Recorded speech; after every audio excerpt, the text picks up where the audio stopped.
explosive. Indeed. I'm so fed up with tactical CS. Just give me some headshots, please. Nuke, I'm just bored. Yawn. Let me get into that Mirage. Let me get into that Inferno. And we even have Dust too. Just give me the classics. It's the time for violence. Maps. The S-tier maps, Bardolph. Yes. And G2, they've got places to be. They don't want bottom mid, they want top mid. Rez with the P250 will punish them. That's why you always have the P250 on a nice open map. The one-taps are so juicy. And keep in mind, Nip dumpstered Heroic on this map 16-8 yesterday. So I'm not quite picking up on dude, Hampus, the surprise. Nico didn't even know what hit him point blank with the Glock. 2-man advantage now for NIP. And well, as far as this pistol is concerned, NIP are certainly making a statement. Although Amanek still has something to say about it. He's only going to get the 1 kill. Rez with a triple now. Oh, Device with the GG angle. He didn't even need to pick that. I didn't think he would have been checked for. Maybe I'm wrong, though. NXZT now. He's got 2 more to find for the 4K. He has a defuse kit as well. That will buy him some additional time. Plopsky, the bomb planter. He knows he's around default somewhere. NXZT looking for him. The reposition. Really patient with these bullets now, looking for the trade frag, not close enough, then they will start to combine now. There's NXZT now, found himself a 1 versus 1, drops the HE grenade. He's got 4 bullets left in the magazine, got to get on quickly. Plopsky repositioning, gives him the headshot for free. Thought NXZT was rotating, but he just held, he believed, and he clutches the round for G2. Didn't see that one coming. Not at all. Quad kill for the in-game leader and a very strong start.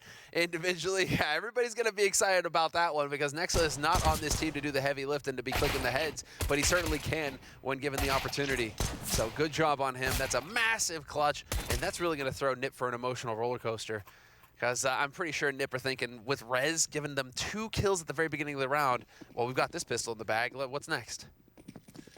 Yeah, that looked really nice for Ninjas in Pajamas until NXZT simply outsmarted his opponent. And we said yesterday, and in many NIP games, Plopsky has clutched a lot of rounds for his squad. But this was not to be one of them. That's just a pistol, though. And behind the pistol for Ninjas in Pajamas is a force buy, of course. It's a pretty big one as well. This is a mountainous force buy from Ninjas in Pajamas. 2 Galils and an AK-47. They all have helmets. How on earth have they afforded all of this? Their buy is inarguably superior to G2's buy here. They have the rifles, but they're very light on the nades. Still 3 smokes. Looking like this is going to shape up. They can go for the B execute here. ZTR is ready. Device is here as well. Hampus out on his usual flank. You'll see this a lot from NIP. Hampus out on an extremity, trying to gather map information, and the rest of his team kind of death-balling together, ready to just explode out onto a bomb site, react to Hampus's call. But Hampus has yet to see anybody here. NXZT and Nico pushed ramp to get info. They're not seeing anybody there, and so there's a window of time here for Nip, and they're going to hit it. Before Nico and Amanek can rotate over, they're going to make it. Crossfire for G2. This is looking pretty good for them, and it starts to get better. There are rifles to be collected by the G2 squad. That's the opening kill. And the only kill for Ninjas in Pajamas in that force buy. Interestingly, G2 won't be able to get towards the AK-47. They only pick up the Galil from that, so it could have been a hell of a lot worse. But it's not great for Ninjas in Pajamas. As we saw yesterday, however, they are not shy to do things the hard way. I don't see how things could get harder than we saw versus Heroic on Overpass. So we'll see what the struggle is like today. But G2 start off great. They avoid the force buy. They don't lose too many players there either, which will be great for their money going forward in theory. However, we have 3 Desert Eagles in the 3rd round for Ninjas in Pajamas. If you didn't see the blind spot yesterday, we just speak to ZTR and Plopsky about Desert Eagles. What was their opinion? Sorry? And what was their opinion? So I'll put it on Twitter later. I did clip it, but I have been a bit busy. However, they did say that basically they think that it's a bit too much, like 2 shots to the body. Like the spam towards the body around where the Kevlar is does a little more damage. So the kind of 2-shot spam is a bit too powerful, and they would like to see that changed. Interesting. I would love to hear more pro opinions in this regard. I certainly would as well. You don't want to nerf it into the ground. No. You don't want to do that. But we've seen so many force buys won. Even just in this week, it's just felt a bit much. You know, as the general skill level of all the pros rises, these guns become more powerful. in these hands. Well, footstep gives it away. Hunter knows that somebody's in ladder. Plausi's a dead man. And the rest of NIP right now kind of just running this down, hoping to force some more utility out of G2, hoping to get G2 to spend a bit more money in the next round. G2 now should just be kind of hanging out, though. 20 seconds left, though, NIP. I mean, at some point in this eco, you need to get a bomb plant. That's kind of the name of the game here. Oh, 2 kills alone is very, very good, but indeed, the bonus money would be great. Oh, they are taking the wrong angle. Oh, Armanek, though. Don't even kill them. Armanek, he's going to shred! Okay, they get 3 kills from this. At this point, that's fantastic. ZT are looking to save the M4, but Jax has the angle. 3-0 for G2, but that was a lot of damage done by Ninjas in Pajamas. I mean, for a full buy, they're making them spend an extra $18,000 there. That is pretty good. Yes, this is ideal as far as they're concerned. They didn't get a bomb plant, but they really did put a dent in G2's economy, so much so that Nexa has to go for an MP9 and Hunter has to go for a FAMAS in order to afford the grenades. Amanek, though, on that AWP now, going to be posted up in mid. Nico will be there to support him from connector. Good smoke early into window, going to limit his effectiveness. Device very close to connector. It's the struggle of the Auber on Mirage. Finding a window of opportunity to actually use the big green gun. Yeah, not easy. Also interesting on the T side. Not every team favors the AWP on the T side. Because again, it's one of those scenarios where ideally, well, not ideally necessarily, but most of your action may come after planting the bomb. But what of before? We'll find out as this match continues. Top connector smoke being lined up by Hampus. Seeing this more and more.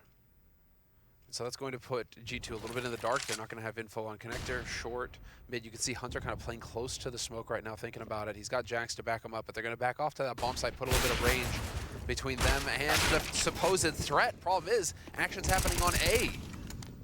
Gap in the smoke allows Nico to get a free kill. Up close with the MP9, Nexa will find success. Support grenades from his teammates as well. Down to the pistol, but it's Rez in the clutch. Has no idea where Jax is. He's creeping from CT. And the clean sheet is here for G2. 4-0. Another expensive round. However, it's a successful one. Just a tough break there for NIP. Rez, there's no way for him to know that it's a double-up situation. He's thinking it's going to be coming from short. The rotation, the last guy's going to be B. So he's looking towards connector. He's looking towards short, expecting somebody there. And sure enough, gets bopped in the side of the head. No bomb plant for NIP either. So pistols, smokes, grenades put into play here for NIP, but another round of eco coming up for them.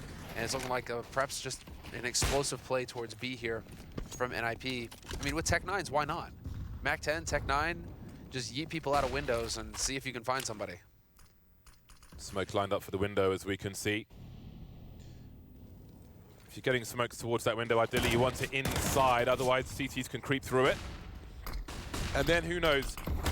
Oh, we've got some isolation as those smokes fall now. Jax has a lot to do. They're coming for him. Hunter going through the smoke, which means 2 rifles can be collected by the Ninjas, who are still looking for their first round. And if they get it, they might just put G2 on eco. However, it won't be this round after all. Surviving with 3, and there's no bomb plant for Ninjas in Pajamas. Maximum loss bonus, they'll have a buy anyway.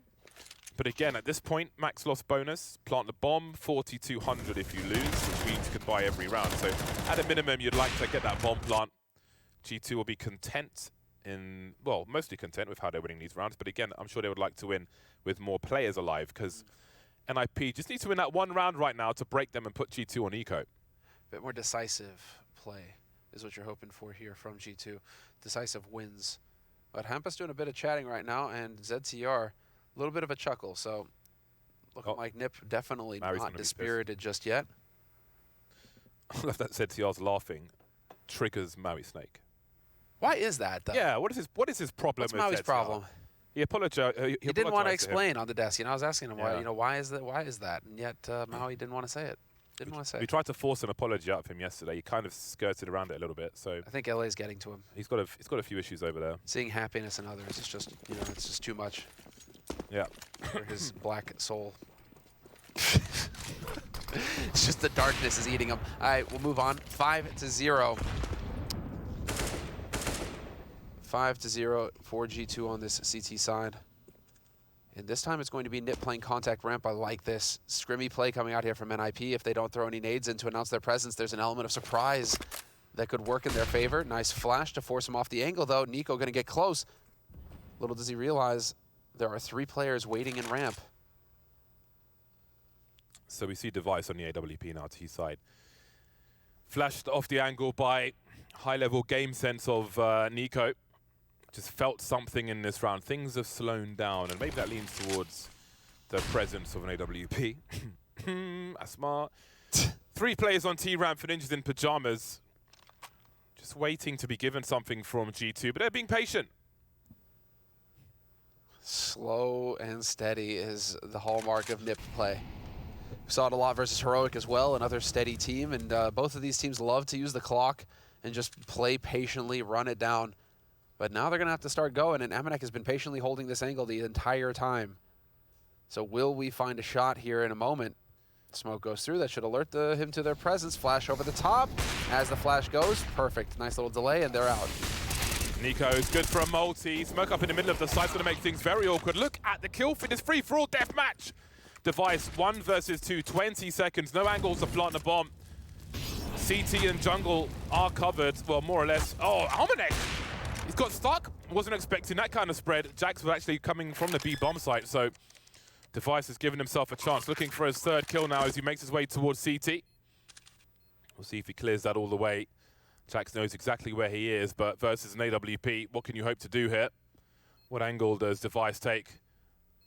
Did he see any of Jax there? Trying to take some angles away, but Device still has one. He's got a flick. Half health now. Jax moves forward and Device makes it look easy. The first round is on the board for the Ninjas. So cool, calm and collected there from Device. That's exactly what you expect out of him. Star performance yesterday against Heroic, and he's showing more of the same here. Keeping his cool in the clutch. But again, these rounds, it's as if they just cannot get anything to be 4 or 5 alive. G2 managed to get 1 round. That was the 2nd round of this half with 4 alive. After that, it's just been touch and go. But a single player surviving for NIP. And that means that G2, because they haven't been able to keep people alive, they don't have any money saved up. They keep having to spend all of it round after round. And so 1 round for NIP, and boom, G2 on an eco already. So we will get that stack. I like this play here from G2. Just go for the gimmick, go for the stack. You got USPs. Just try and bring the pistols together in a group. See Hampus clearing the blind spot behind the box. You can sometimes see the likes of, well, BlameF is actually the first one who comes to mind, who likes to hide there. Stare at the floor, look up every so often. It's Hampus who will have used this position, and he's really neutered the possibilities in this round for the Dogs of G2.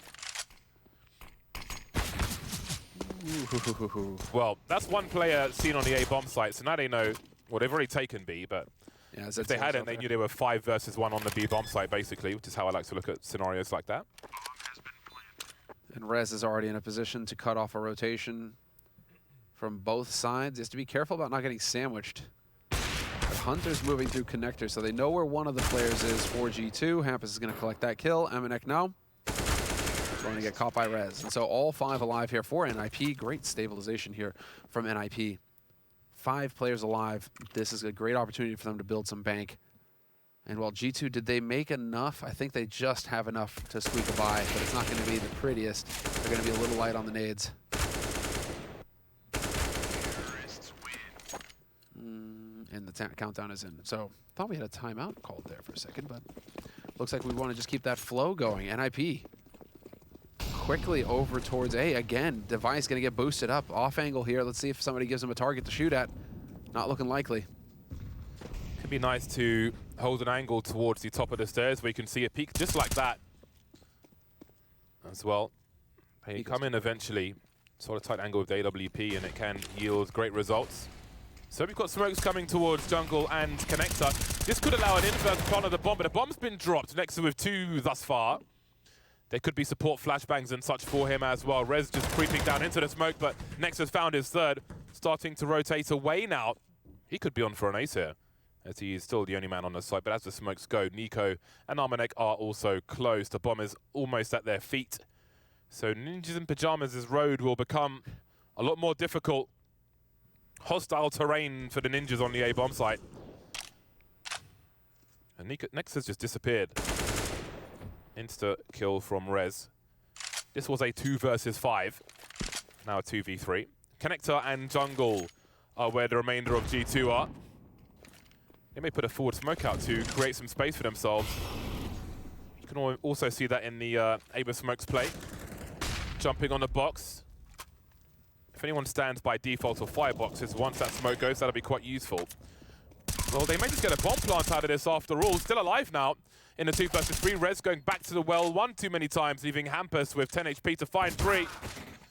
They will lose everything in this round, Ninjas in Pajamas, and gift the AWP over to G2. Cannot believe that they got a bomb plant out of that situation, though. G2 just playing for the round win, not even wanting to take a risk, going for any kind of weird play, trying to cut the bomb off as it was getting planted or anything of the sort. Just wanted to make sure that they had a perfect retake there, and Amanek gets them with 2 kills. Taking Device's AWP, as we pointed out, as well, is huge for G2 because they still don't have that great an economy.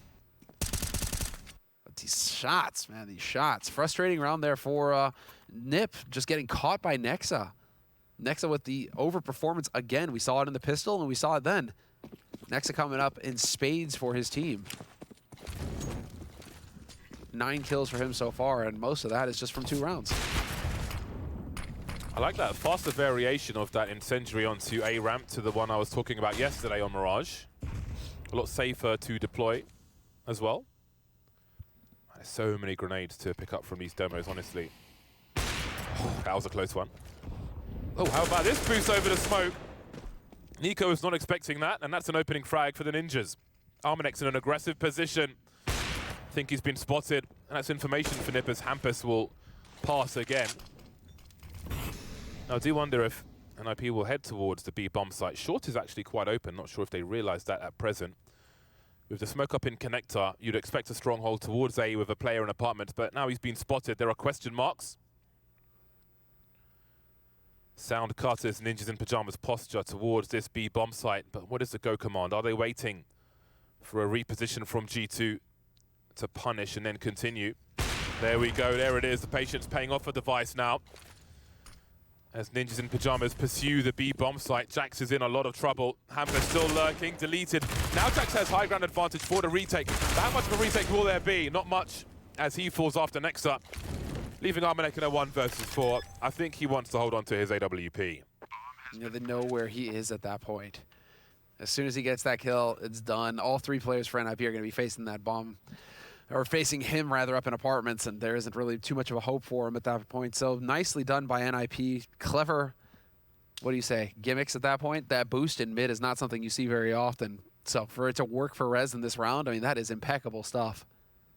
Could not have gone better for NIP. Oh, nice spot. Amanek giving away his position. The hunt is on, although there isn't a whole lot of money in the bank for NIP either. If 3 survive this round, that's good.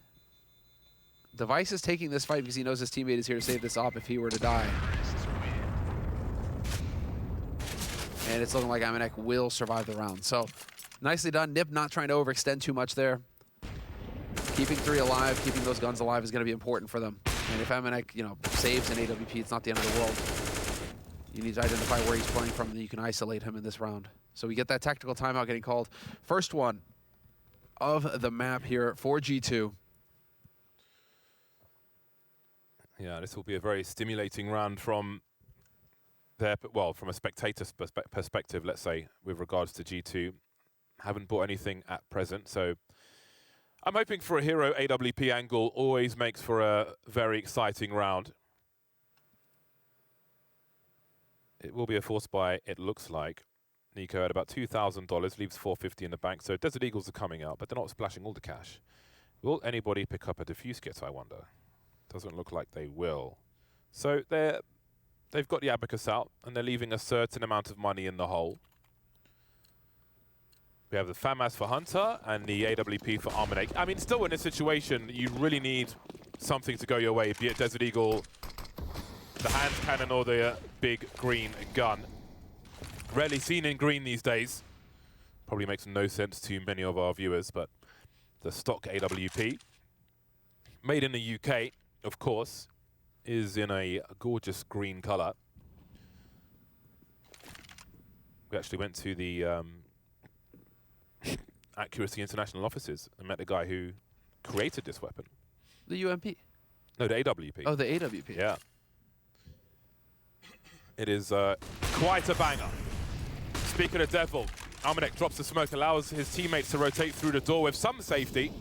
Very important smoke to drop from the CTs when an execute is coming in towards the B bomb site. Spots Hampus as well. Bit too much elevation for him, and in come the Deagles. How about this for an answer?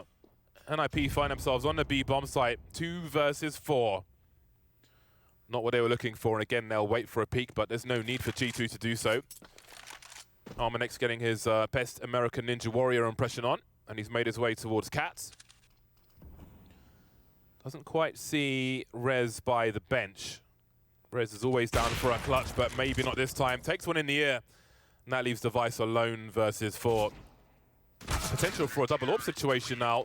Why not? There's enough rifles required. We'll see if Hunter gets there in time. Needed to press the E button, didn't quite. So AWP, AK, and a FAMAS brought into round 11. And well, this is the risk of letting an AWP survive the round. 3 kills for Amanek in the round with that saved AWP, making all the difference and just really wrecking Nip in that round. And so unfortunately for NIP, they lose control of this situation. Now G2, breath of fresh air, because that's a round win off of an eco. So their money is actually looking fairly decent. And as far as NIP are concerned now, they need to just slow it down. Not get too flustered with how things went. Rez gonna get baited, a little bit of a reaction off of that flash. Bomb is currently chilling out over here in Palace, and are we gonna get 3 up into Palace? That would be ridiculous. Swing, and there's nobody on the ramp. Ninjas in Pajamas 4 rounds behind. Not a perfect buy from them. G2, pretty light on utility at this point. Hampus will have to play off of his teammates here as he is the lone soldier in mid. Nico wondering about the ramp now. Notorious for the silenced M4 is Nico. He's got the sound cues, he knows there are players on the way. Down goes Rez. That might be awkward for Device to trade a next hit to immediately bring more aggression. ZTR now stuck on the site. Hampus still looking for a rotation from short. There are 2 smokes up. He can't really help his team with the fight, but maybe ZTR doesn't need it. We've got a swing with the FAMAS. He's looking in so many different places, makes it a little easy. Hampus now, they don't know where he is just yet. Nico will be eliminated on the ramp. He knows one is in CT. He isn't sure where Jax is. That is an angle I've not seen before. Molotov towards jungle. Isolating some fights now is Hampus. He's got 20 seconds to find a way to plant the bomb. Will they push here? A 2-man swing. Didn't stand a chance. 8 rounds for G2 to the 3 of NIP. Impeccable stuff from G2, keeping their cool. Even with the antics from Hampus in the end, it's not enough. G2 playing good fundamental CS there. Buddying up, swinging together. And Nico again with this aggression at ramp. We've seen this several times now in this half from G2. This is how they've elected to try and change things up. By pushing ramp, they're getting control, and if NIP are playing around there, you're going to get that fight. But with 2 players there from G2, they can even put themselves in positions to trade. And so G2 really setting themselves up for success. Ooh. Again, Amanek not quite going to be able to hit that shot. He's jumping up to try and create a bit of a weird angle, but that jump is costing him the shot. So a little bit of a trade-off there. G2 really delivering at the beginning of this series.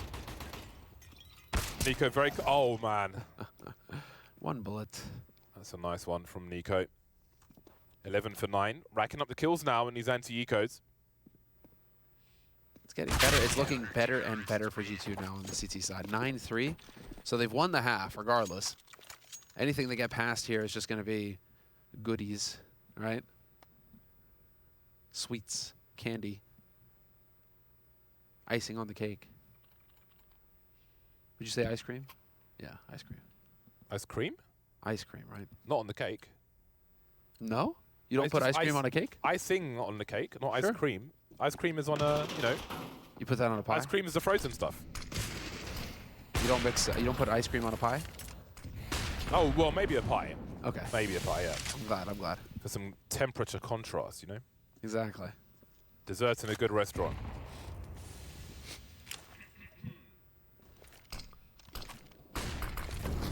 Connector will be contested by both squads once again. Nico quietly moving away. Looking to heat up the silencer on his gun towards the bomb site, maybe. We've got a 3-man push-up short from Ninjas in Pyjamas, and so far, so good. Jack's trying to hold this high ground. We can see there is a lurker behind the smoke, and they're coming for him. Falling back now, maybe into the hands of another player. Indeed, it will be Plopsky to get that kill. Always want the high ground advantage. There's no positional advantage here for G2. And Armanek and Nexel will have to fall back as another fast round has come in. This time, advantage on IP. But the 3 players who have died have got money enough to save. If these 2 guys can save these guns, G2 will have a full buy in the next round.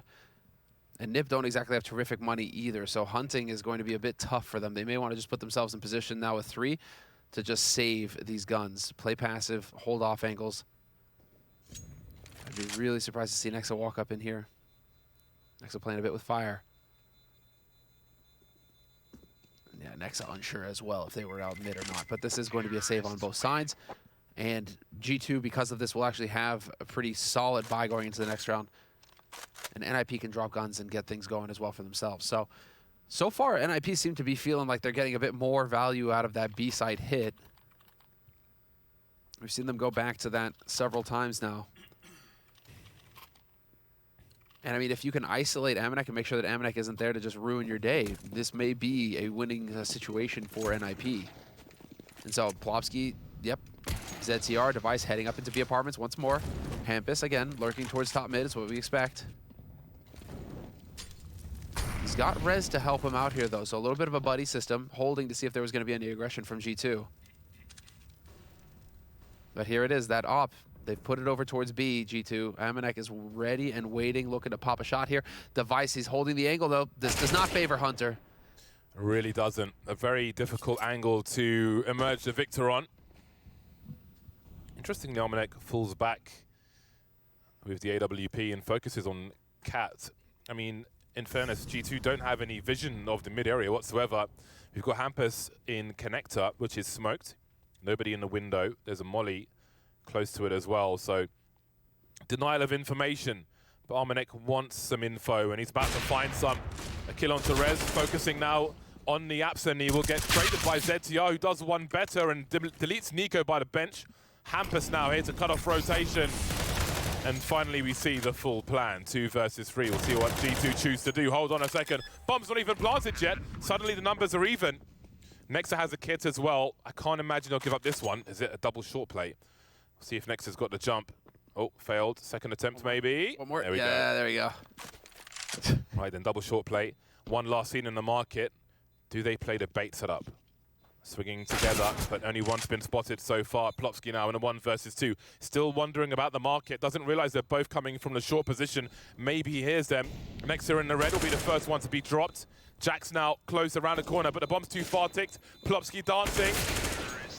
And there's a 5th round for Ninjas in Pyjamas. Plopsky, once again, the last man standing for Ninjas in Pyjamas, delivering the round. Coming through in the clutch for Plopsky. What a play from him. 5 kills so far in this half, Plopsky. He hasn't had too much of an impact, but that is the money round for him. Goes to show the high impact kills are going to get it done for him. Putting your team on the edge of 9-6, putting G2 in a force buy situation going into the last round. You've really set yourself up for some success here. 9-6 I think would be perfectly fine as far as NIP are concerned. If it were to go that way, you win that pistol and you hit the ground running, things are going to be looking juicy here for NIP going into the second half. We've got a Mag 7. A Swag 7. That's a very rare weapon these days. Much cheaper than it used to be. I think it's 1,300 now. Capable of some very nasty meat shots indeed. Well, there's enough style. Yeah, it has. Which is maybe why, you know, in a way we still have dynamic pricing, at least with the ones which aren't being used, with how the price has been reduced. Not like it wasn't sourced though, thank God. Well then. This is going to be very difficult now for G2 though. Indeed it is. Oh yes! Cameo appearance, put the name in the credits. 2-on-2, all of a sudden, if they choose to go for this, it's got to be fast. I don't see defuse kits for G2. Once again, both coming in from short. How about this angle from Hampus, though? Normally used to look towards the apartments, but he's got a protractor out and he's found something superior. Again, that bomb very far ticked, and G2 at this point probably running to their doom. Nexa can't win this one, but he can save an AK-47, so I think he needs to get out of there, but he wants to prioritize ZTR dying. Oh, it is the last round, of course. And back in the room. 6 rounds for Ninjas in Pajamas at half-time. G2 lead by 3. We'll see who wins the pistol in the second half after the break.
Oi, oi, Savaloy. We had G2 win the CT pistol and convert the consecutive rounds. We'll see if Ninjas in Pajamas can do the same. If they can't, then we may be looking at a 12-6 scoreline for G2.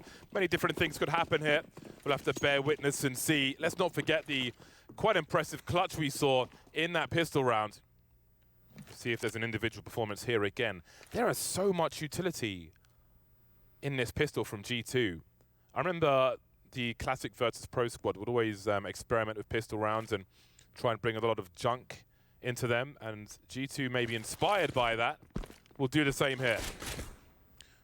Seems to have the walls by the pillars, one in the window as well. So it will certainly be a retake attempt from Ninjas in Pajamas. You can see Plopsky holding the door. Got players in the apartments already. Nexa, who was responsible for that clutch, is the first one to be eliminated. And here we go. Now we've got the high ground for G2. Sorry, for NIP, as G2 have conceded it. And they are conceding the kills as well. Armanek looking for 2. He's got to find a second one here. Indeed, he does. Insta-trade, though. And now Jax is alone versus Device, and Rez dancing, trying to isolate the fights here, trying to avoid the headshot. Got to be careful. The crouch is real nice. And so are the headshots. G2 with the pistol on the T side. Another clutch. 10-6. Oh, dude, that's so good. Jax's smile says it all. That was so clean. And you pointed it out perfectly there, Bardolph. Does such a great job of isolating each duel, trying to turn it into a 1v1 instead of a 1v2. And then, of course, just 2 beautiful headshots. 68% win rate on pistols for G2 going into this match. So they're good at the pistols. Problem is, they lose half of the second rounds. So now we have to see if they can survive that. They managed to do it in the first half, so that was good. They went against the odds there. They did, they did it. Now we have to see, can G2 successfully navigate this second round and start chaining some rounds together in the second half. Well, Jax is he's set on doing that. Just that. Hampus getting bopped on short to kick things off. I have to say quickly, that was such a great dance at the bench. Trying to fight one person at a time, crouching to avoid getting headshot when he knew he was slightly exposed while focusing. That was all in a peripheral vision as well, while he's focusing on a player coming from market. The decision making there was super cool, and so was that HE grenade. Good for just shy of 100 damage across 2 players. ZTR seeing some presence in connector. Running out of opportunity now are Ninjas in Pajamas as they lose players. However, now we've got 3 tagged players for G2. And still 3 tagged players remain, so perhaps there is a chance for something to happen. Flashbang is easily seen, but look at this rotation! ZTR with the second one, Device in a 1 versus 2. This is actually doable. Gets an upgrade for the scouts as well. Jax's position, though, may be the GG here. I think that's pretty much going to do it. Device not looking like he wants to get over here towards this bomb at all, instead backing off. I mean, there's no way. You don't wrap all the way around over here. You're probably just wrapping around to see if you can get an exit kill, maybe upgrade, find Jax and get that AK. That'd be pretty sweet. Unfortunately for you, Nico's running your way, and he's got another Galil, so that's not really going to get you too much here, Device. What about the skin, though? Ah, you know? Okay, because right now he's skinless. So he made it more successful. He successfully made it more expensive, but he can't upgrade the skin. Sorry. I heard certain skins do more damage, especially the AWPs. Oh yeah, pay to win. CSGO. We knew it all along. Well, G2 are on their way to a 12-6 scoreline. This is so they've succeeded in winning the second round as well as the Pistols. So G2 now, they really are setting themselves up to get this done. This is really where it starts to come together. NIP, HE to top mid, dusting up on Jax a little bit, but he's going to do just fine. And Nico catching ZTR peeking for info at ramp. You can expect to see that a lot from ZTR. Really favors the ramp play as well as playing from shadow. So G2 can definitely take that into account going into this T side. Hunter's starting to get a bit active himself. 2 kills for him. Hampus and Plopsky, last 2 alive here for NIP. We'll look to find some cosmetic damage. Hampus and Plopsky, maybe collect something. Scavenger hunt. I mean, you've only got a USP on Plopsky, right? So why not? Yeah. Waiting to die. Just see if you can get it. Can you get an AK? Can you find one of the 2 AKs on the map at present and not die to the MAC-10? Well, he died to the MAC-10. Both of them died to the MAC-10. Pretty much the one person that they don't want to die to on that map, they succeed in dying to. So that's a frustrating turn of events for NIP, but whatever. You're going to shake it off now, and you're going to get some kills. You're going to get the game online here, because this is going to be your first buy round on the CT side. You've made life difficult for yourself. G2 have been allowed to get up to 12 rounds now. It would not be the Ninjas' first comeback in this tournament, that is for sure. They've really pulled off the unlikely so far. Close to the impossible. Certainly the improbable. We're not quite there just yet in this 6-12 scoreline. But let's see what they have to offer now. There's that pop flash towards the connector position. Learn it. Flash your teammates in there. That's what the utility is for. There's no iron team, Semler. There is an iron fish, though. There is an iron win. There's also an iron win as well. But yes, you're right. So we can see the setup that Ninjas in Pajamas have. They've got 3 players on the A bomb site and Rez to keep an eye on connector at the very least. That is quite an incendiary. Oh, he deserves more than that, and he'll get it with the kill at the very least. Spray through the smoke, and Nico finds one. And in go G2. As we can see, we still have Plopsky hiding on the site. There's a focus towards jungle. Armanek will be the first to fall. Hasn't seen Nexa just yet, who's... Let me see, is he going to fall back completely or try to find this frag? It will be the latter, and he'll fall down rather than back. And that leaves Nico in the clutch. 1 versus 3, 35 seconds on the clock. Device with the AWP to puncture him. And there is the buy round for Ninjas in Pajamas. And the beautiful start there. Despite getting picked, despite getting a couple of opening kills there, NIP just holding their own. That's the important thing. Device, when he gets that chance, he does not miss the shot. And then Plopsky just played that perfectly. The site, rat play, but it still works. gets him in there, and he's up to 8 kills now. Device sitting at the top of the scoreboard with 16 for the Ninjas. Amanek with 20 for G2. So he has quietly been just chipping away at these Swedes. There's Rez with the Molly cancel, and Jack's getting yeeting it into mid. Now we'll get a bit more of the slower approach here, it looks like, from G2. They'll get mid control. Bomb is dropped at top mid, and they are just kind of holding around the map now to see where NiP are going to try to play for info.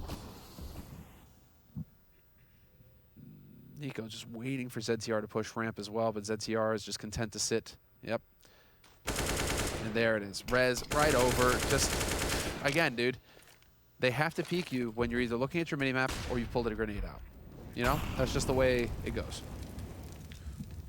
Jax doesn't want to give up a sound cue here as he tries to creep to the ladder room, and that smoke will certainly help him. 1 minute on the clock. G2 have possession of ladder, which compromises the whole window position. You can see Rez with the occasional peek. He's holding down 2 jobs now, having to deal with connector as well. And there he goes. That really weakens the A bomb site. What a Device shot. posting up, not too concerned with Palace. So he's got to focus on connector and ramp. That's very timely. But if they go through it, how do they defend? 34 seconds. We've got a 4 versus 2 situation on the A bomb site eventually. Unless an IP rotates a player over. Plopsky playing off angle on B, so I can't imagine Hampus makes his way over here. They don't have the information in IP. G2 have no smokes, though.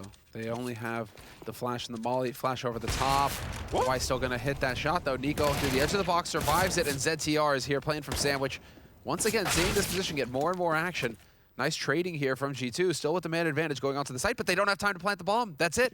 They just waited the clock out. They cut it too close. ZTR, him living there, bought just enough time to stop G2 from being able to cross onto the bomb site and get the bomb plant.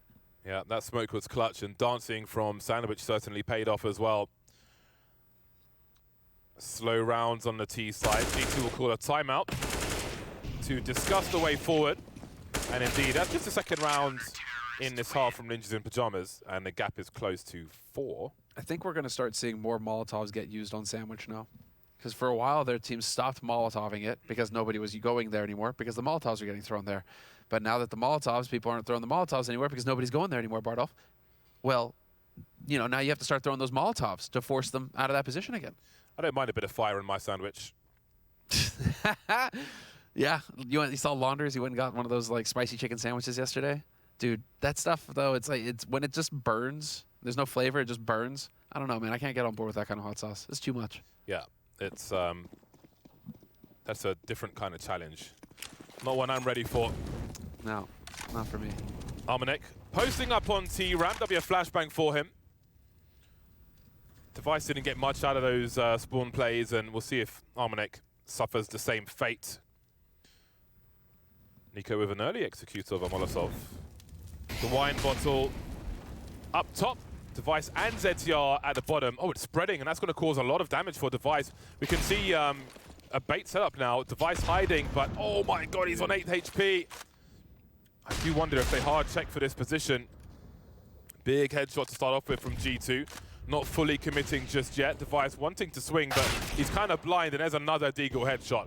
5 versus 3 now. This is not the strongest round from G2 in terms of weaponry, but they have a lot of advantages now. Amanek deleting Plopsky, and this round is practically over. They just keep falling like dominoes.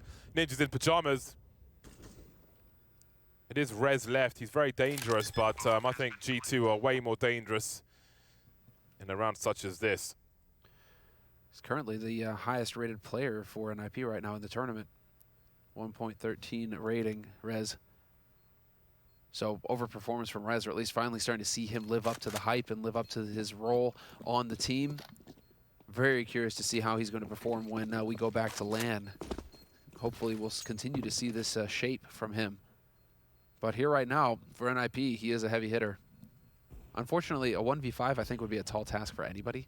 So he's just going to be trying to save that gun, hold on to that for the next round. NIP's money is going to be somewhat broken after this.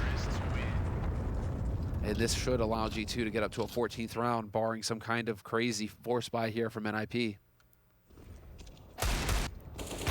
Dude, the awareness of Nex at a check for Device there, that's bonkers. The fact that he still checks it after the molly, after the HE, the kill on ZCR, and he still looks. I mean, that's some thorough stuff from G2.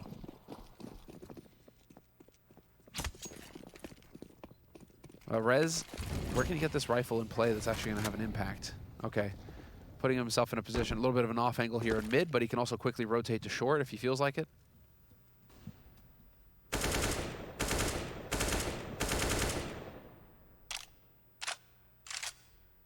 The last time we saw this setup, the default kind of approach here from G2, NIP were successful.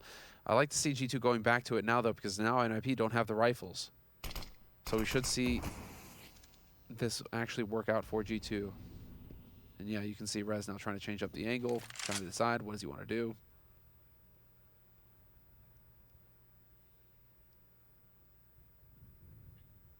Oh, when that smoke goes, Rez will be able to see in connector if the timing is right. He'll let Plopsky. Oh, that's the bomb as well. Rez definitely has a part to play in this one. Plopsky just jumping out. He's the bait. That's the information man now. And Rez can punish afterwards. Perfect play. Sacrificial lamb, Plopsky. But can they win this round? Hampus has found an AWP, and the bomb is still under the window. Now they've got a very interesting potential crossfire. Hampus ignoring that flashbang and continues to creep towards connector. Now Hampus is alone. They've got a 1v2 and they're both tagged though.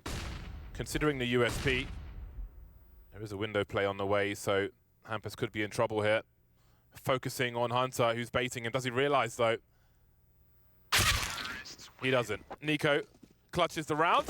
He's fully expecting him to be ladder right there. Or not ladder, but stairs. You see that?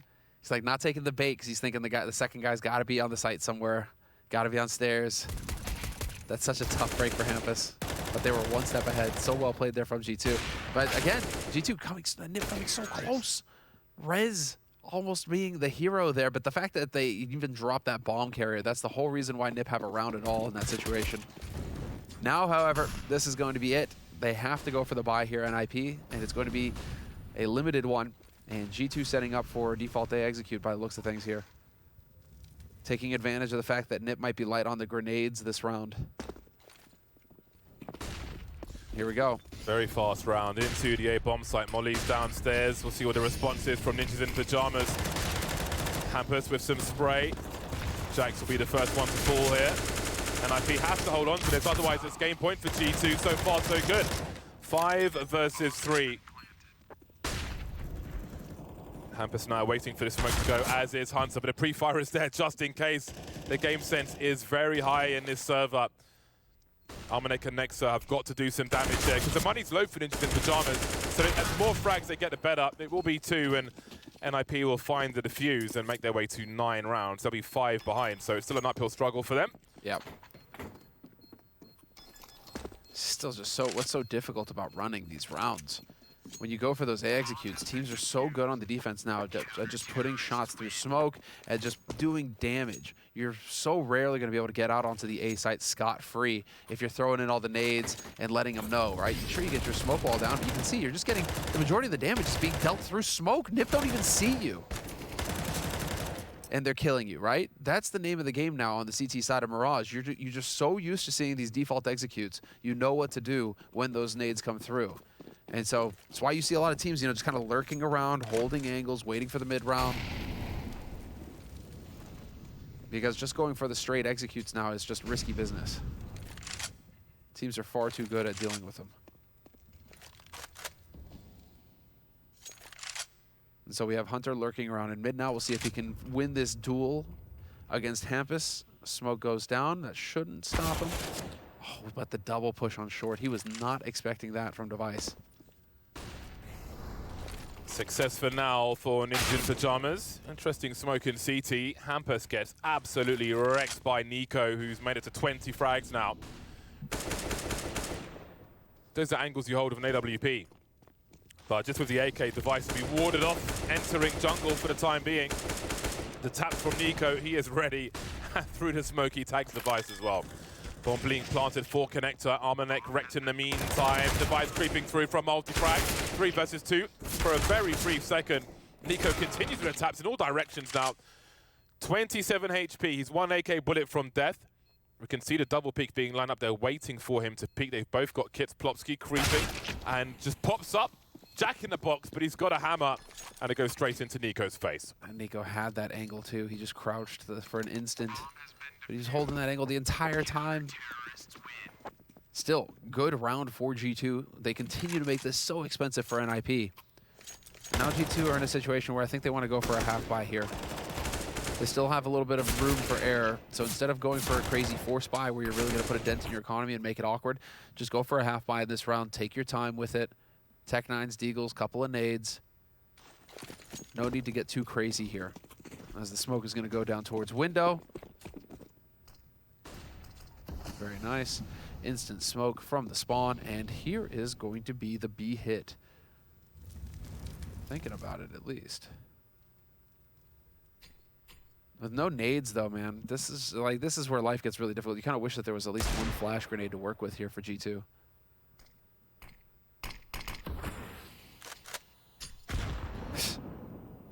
Here, Jax, take this. Little HE there for Jax, dusting him up, dropping him down to half. And well, with Nexa lurking around, making some noise over on ramp, trying to bait some kind of response. We have a weird setup here from Nip. ZTR is over in CT. Rez is the one holding from Shadow. That's definitely a different, it's not something we see every round for NIP. Yeah, you can see G2 holding angles, looking for headshots. They've shown presence across the map as well, which makes it hard for NIP to concentrate their efforts in one position. And now they know that Rez is close. In the meantime, with no one in the ladder room, no one can see that window has been compromised. But Device is playing from CT spawn. So it's a passive setup. Hampus being real careful, and so far so good for Ninjas in Pajamas. They find themselves now in a 5 versus 2. G2 possession of jungle, but they don't seem to be getting very far from that. Hunter in the window. Hampus will say hello. Nice. Clean play from NIP. One round at a time. That's what you're telling yourself if you're NIP right now. The mantra that you're just repeating over and over again. It's just one round at a time. Don't even look at the scoreboard. You don't care. You're just playing your game. Just playing your game on this CT side. You're not thinking about the score. There's no pressure. Just one round at a time. Get into the flow. Right now, you've got an accurate read. You've got a good read on what G2 are trying to do here. And it's looking like more of the same from G2. Back into the default approach here from G2. Amanek and Jax to top mid. Here comes the boost. Hunter into underpass. Nexa into B apartments. And Nico patiently waiting for ZTR. Dude, Hampus, that is nuts. Hits that wall bang. Still somehow gets out intact. This is a pretty solid run from the Ninjas on the comeback on Mirage. If there's no bomb plant in this round, then that'll be a good situation for them. But we still have 10 players alive. Flashbangs towards the short position. Look at the rotation from the Ninjas as well. They have concerns with these flashes towards short, but the bomb is heading towards A. So G2 have offered a fake purely with the flashbangs, more or less, towards this B bomb site, and Ninjas in Pajamas could barely be more out of position right now with 10 players on the server. Jungle is in control of G2 for the most part. How on earth has that happened? He has no idea that he's compromised from that position despite no one else being in the area. The trades will continue now in favor of G2 as they try to head towards game point. Numbers even, bomb not planted just yet. Jungle so important for them, trying to find that angle. Very risky plant from Armanek, but no one's peeking just yet. Was Nico's head just spotted? Either way, he's changed his position now. Big headshot from Device. He's got a smoke for the ramp as well if he's got an angle for it. But ZTR's been dropped. Hampus creeping with the second AWP. This may be an awkward retake. Nexa rotating towards top mid as well. Will Hampus make it into connector first? He indeed will. Sound cues for Nexa. He knows what's going on. He has an opportunity now as they start to push towards Armanek. He'll deliver the first kill. We've got a smoke defuse. Does anyone realize Device is even on the bomb? They've got no idea. Under the cover of spray, he gets on the bomb, and they have absolutely no clue. The round stolen by Ninjas in Pajamas. Dude, unreal that they managed to sneak that through. Device balls on this guy to just go for that defuse and the smoke. That's unreal. And while this just turned into a very interesting situation, as G2 were able to make their way up connector for free, ZTR was jump peeking. He saw somebody at ramp, but I don't think it was enough for him to be able to make that call and get that full rotation. Device did rotate over quickly, but that still left a pretty big gap. And Rez, that's what it all started off with. And so Device, they had enough money, though, for the double AWP here on NIP. Device spotted in mid. Jax, I don't think he repeaks that. Go for a wheelbarrow shot. He's going to be stuck, though, now. Jax, what does he do? Oh, he's not too concerned with the underpass just yet. Boom. My God, that shot was nasty. So this wheelbarrow, you can headshot somebody through it, and there are some grenade lineups from there. Can be worth a pot shot every now and then.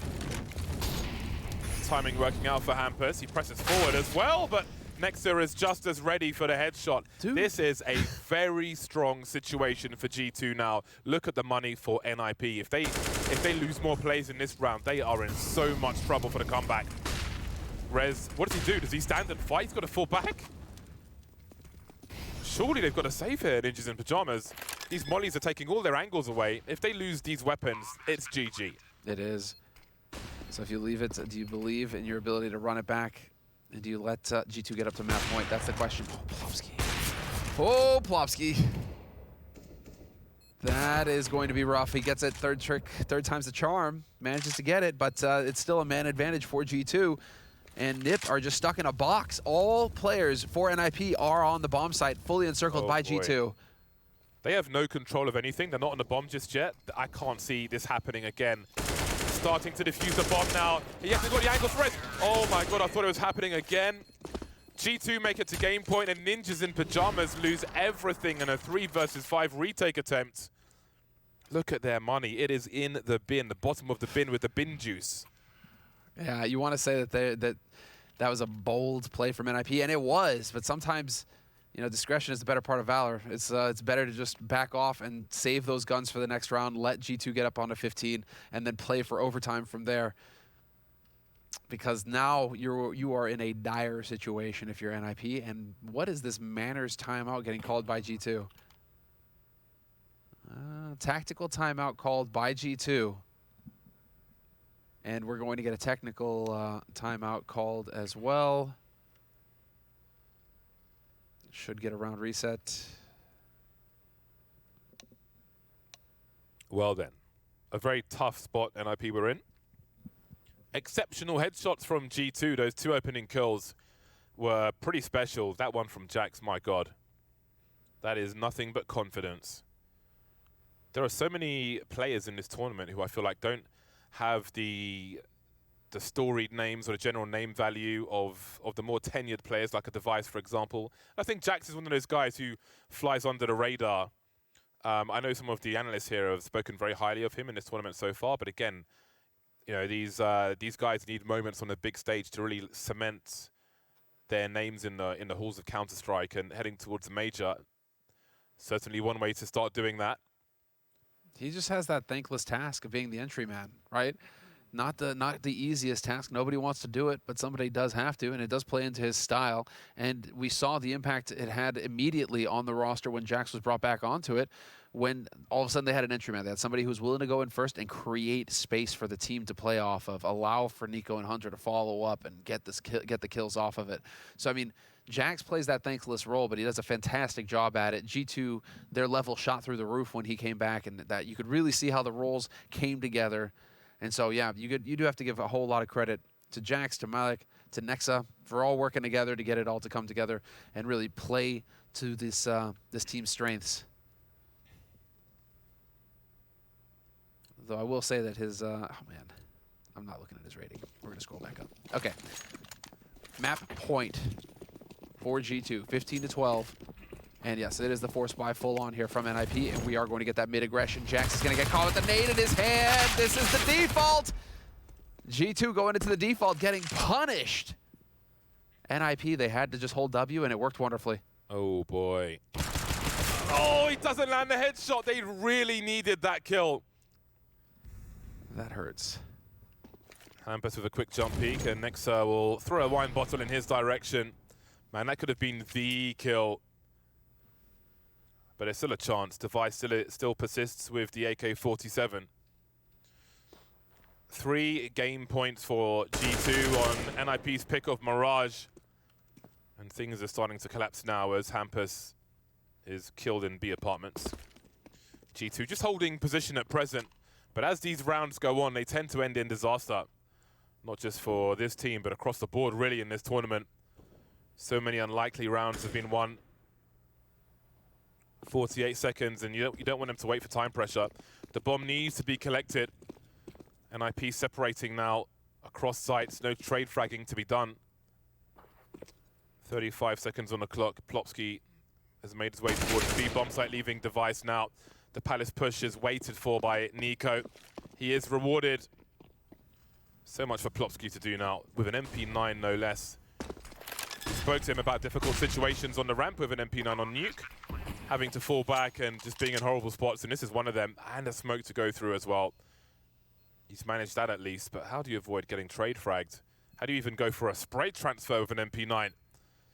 Nico by fireboxes, next there will be the initial engager, and that will be enough for G2 to take the pick of Mirage. NIP's pick, 16-12. Jack's just loving life right now. That is such a fantastic victory for G2. They take down NIP. NIP destroyed Heroic on Mirage yesterday. You got to be feeling like they felt confident coming out of that match. Probably influenced their pick, their decision to go for Mirage again today to kick off this series. But G2 showing that they are very competent on the map themselves. And that looked solid for G2 from start to finish, winning both pistols and just coming through. You know that NIP right now are just going to be kicking themselves and thinking, hey, if we could have just won a pistol, given ourselves a few more rounds to work with, this could have been a totally different situation. But unfortunately, they just weren't up to snuff today. And now we're going to get to see Inferno's the next map, and that is going to be G2's stomping ground. Before we get there, though, it'll be the thoughts of the analysts after the break. See you soon.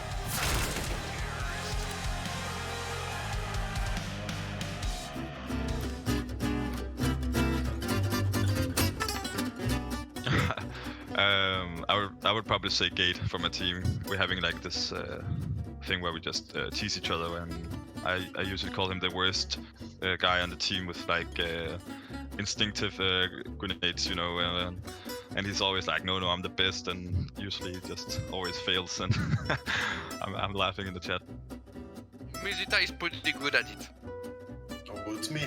It's definitely me. I offer way too much equipment, and sometimes I offer it, people say no, but you know, I'm already ready to throw it, so I just release it anyways, and people have to deal with it. So I think it's actually me, yeah. I don't know.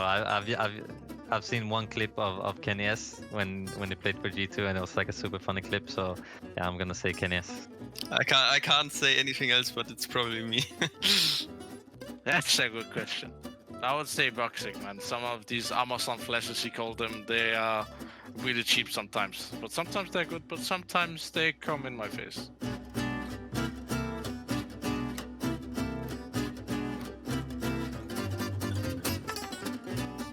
I think I would wingman with Rain. He's like, he's a good teammate, you know. Even though he benched me back in the days, I was still wingman with him. I think maybe this time he got my back, not like last time, but yeah. Robs, because I wouldn't have to play it, you know. He's not playing anymore, but I will go for Smith.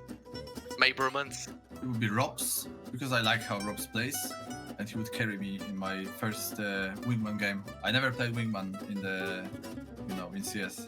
I played wingmans in 2v2 event, and we won it with Kyler, actually in Poland. But I never played wingman in normal mode, it's matchmaking. Xantaris. Yeah. I just give him his space, he will just contact everyone, just one-shot people, I will just drink my milkshake and watch. Probably Forrest, because he's a Swedish legend and I've never played with him. He's also from the same area in Sweden that I am. Yeah, probably Saivu. He can do it all, he can support, he can clutch, he can go in first and get the entry so I can shine. Or I just go in for him, doesn't matter. So we're going to have problems here for G2. Nico with the tap. What the hell is happening, surely? There it is. No way! 18 seconds now. He's going for the more open plant. That was a mistake. Oh my God, Garrigan! G2 do decide, but no! Cadian with 2 knives, actually. Things get more difficult. 20 seconds. The tap from Rez. Nated by Roxon. The dream is collapsing for Fnatic. They had so many players alive. No way. Stereo frags from Mousepad.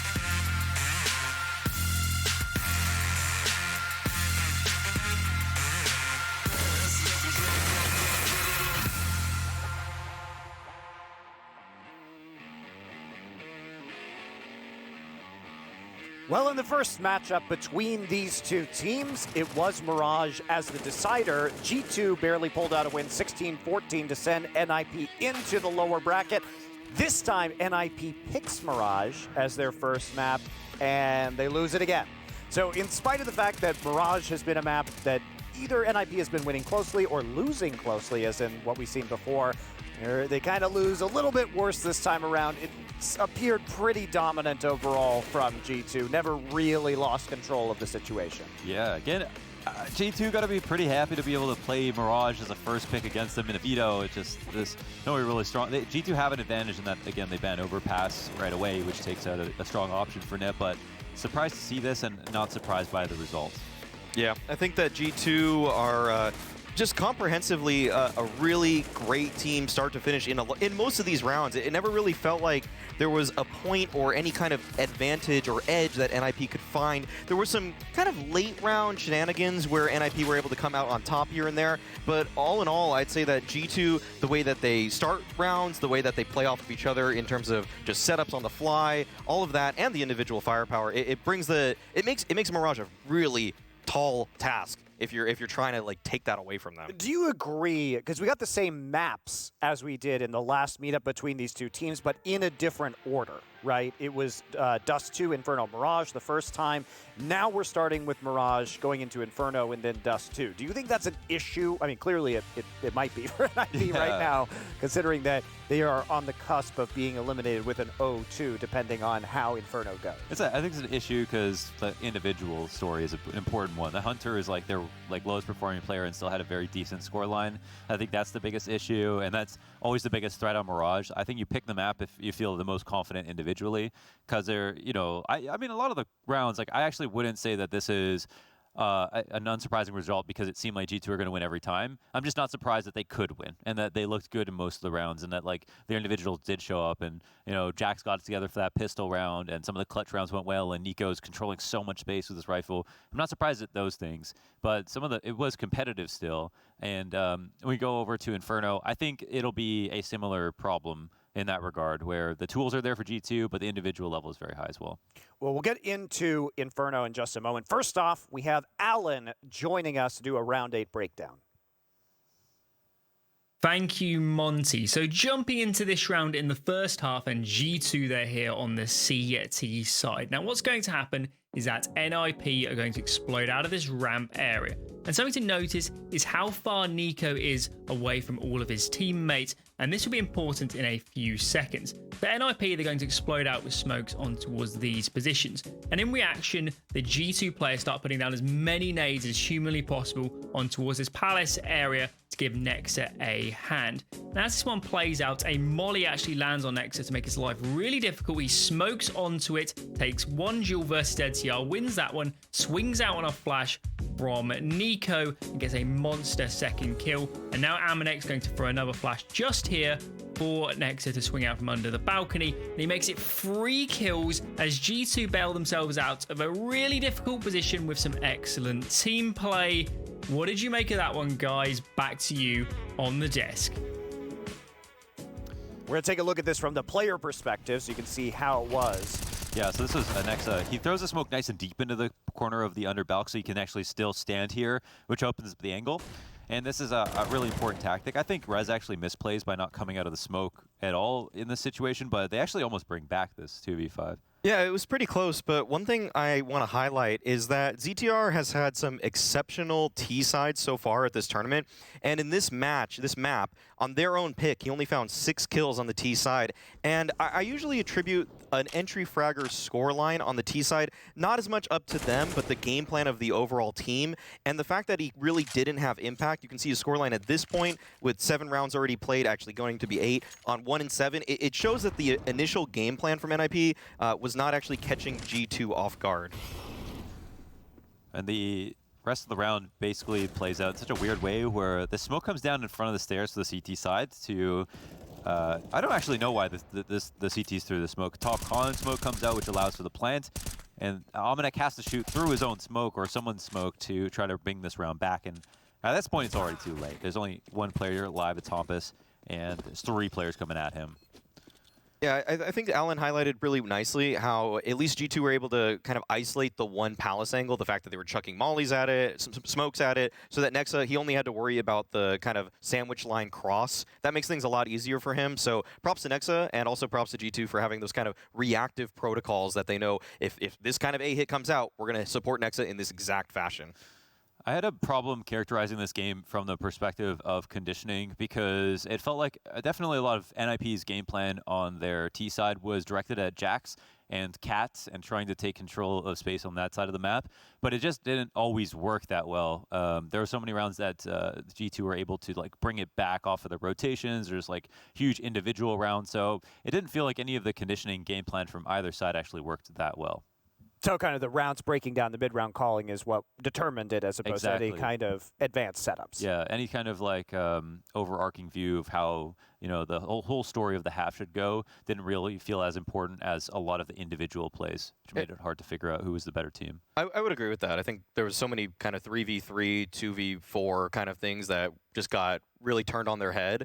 And that's actually really nice, and it's a great sign going into Inferno that no team is just completely out game planning the other, because games can be kind of lackluster in terms of a viewing experience if that does happen, that they're just utterly dominant in terms of their procedures and protocols and everything. But we're getting rounds that are actually coming down to the wire pretty frequently in this match already, which is fun. Yeah, it is fun. And we do have a couple extra rounds to drill down into, starting with round 20, Maui. Why did you find this one so compelling? I thought this one was really interesting because it's been kind of G2's Achilles heel in these games, that they're oftentimes their own worst enemy. They have 25 seconds left, and they're just really kind of slow with their approach. They didn't have any nades, so there was not really any kind of reason they had to wait out any smoke timings or anything like that, but they just come out so late, and they drop the bomb. There's no time left. It's a 3v2. They have the man advantage here, but they just have no time. And this is something we've seen from G2 in every single T side they have played at this tournament thus far. Just rounds running out the clock.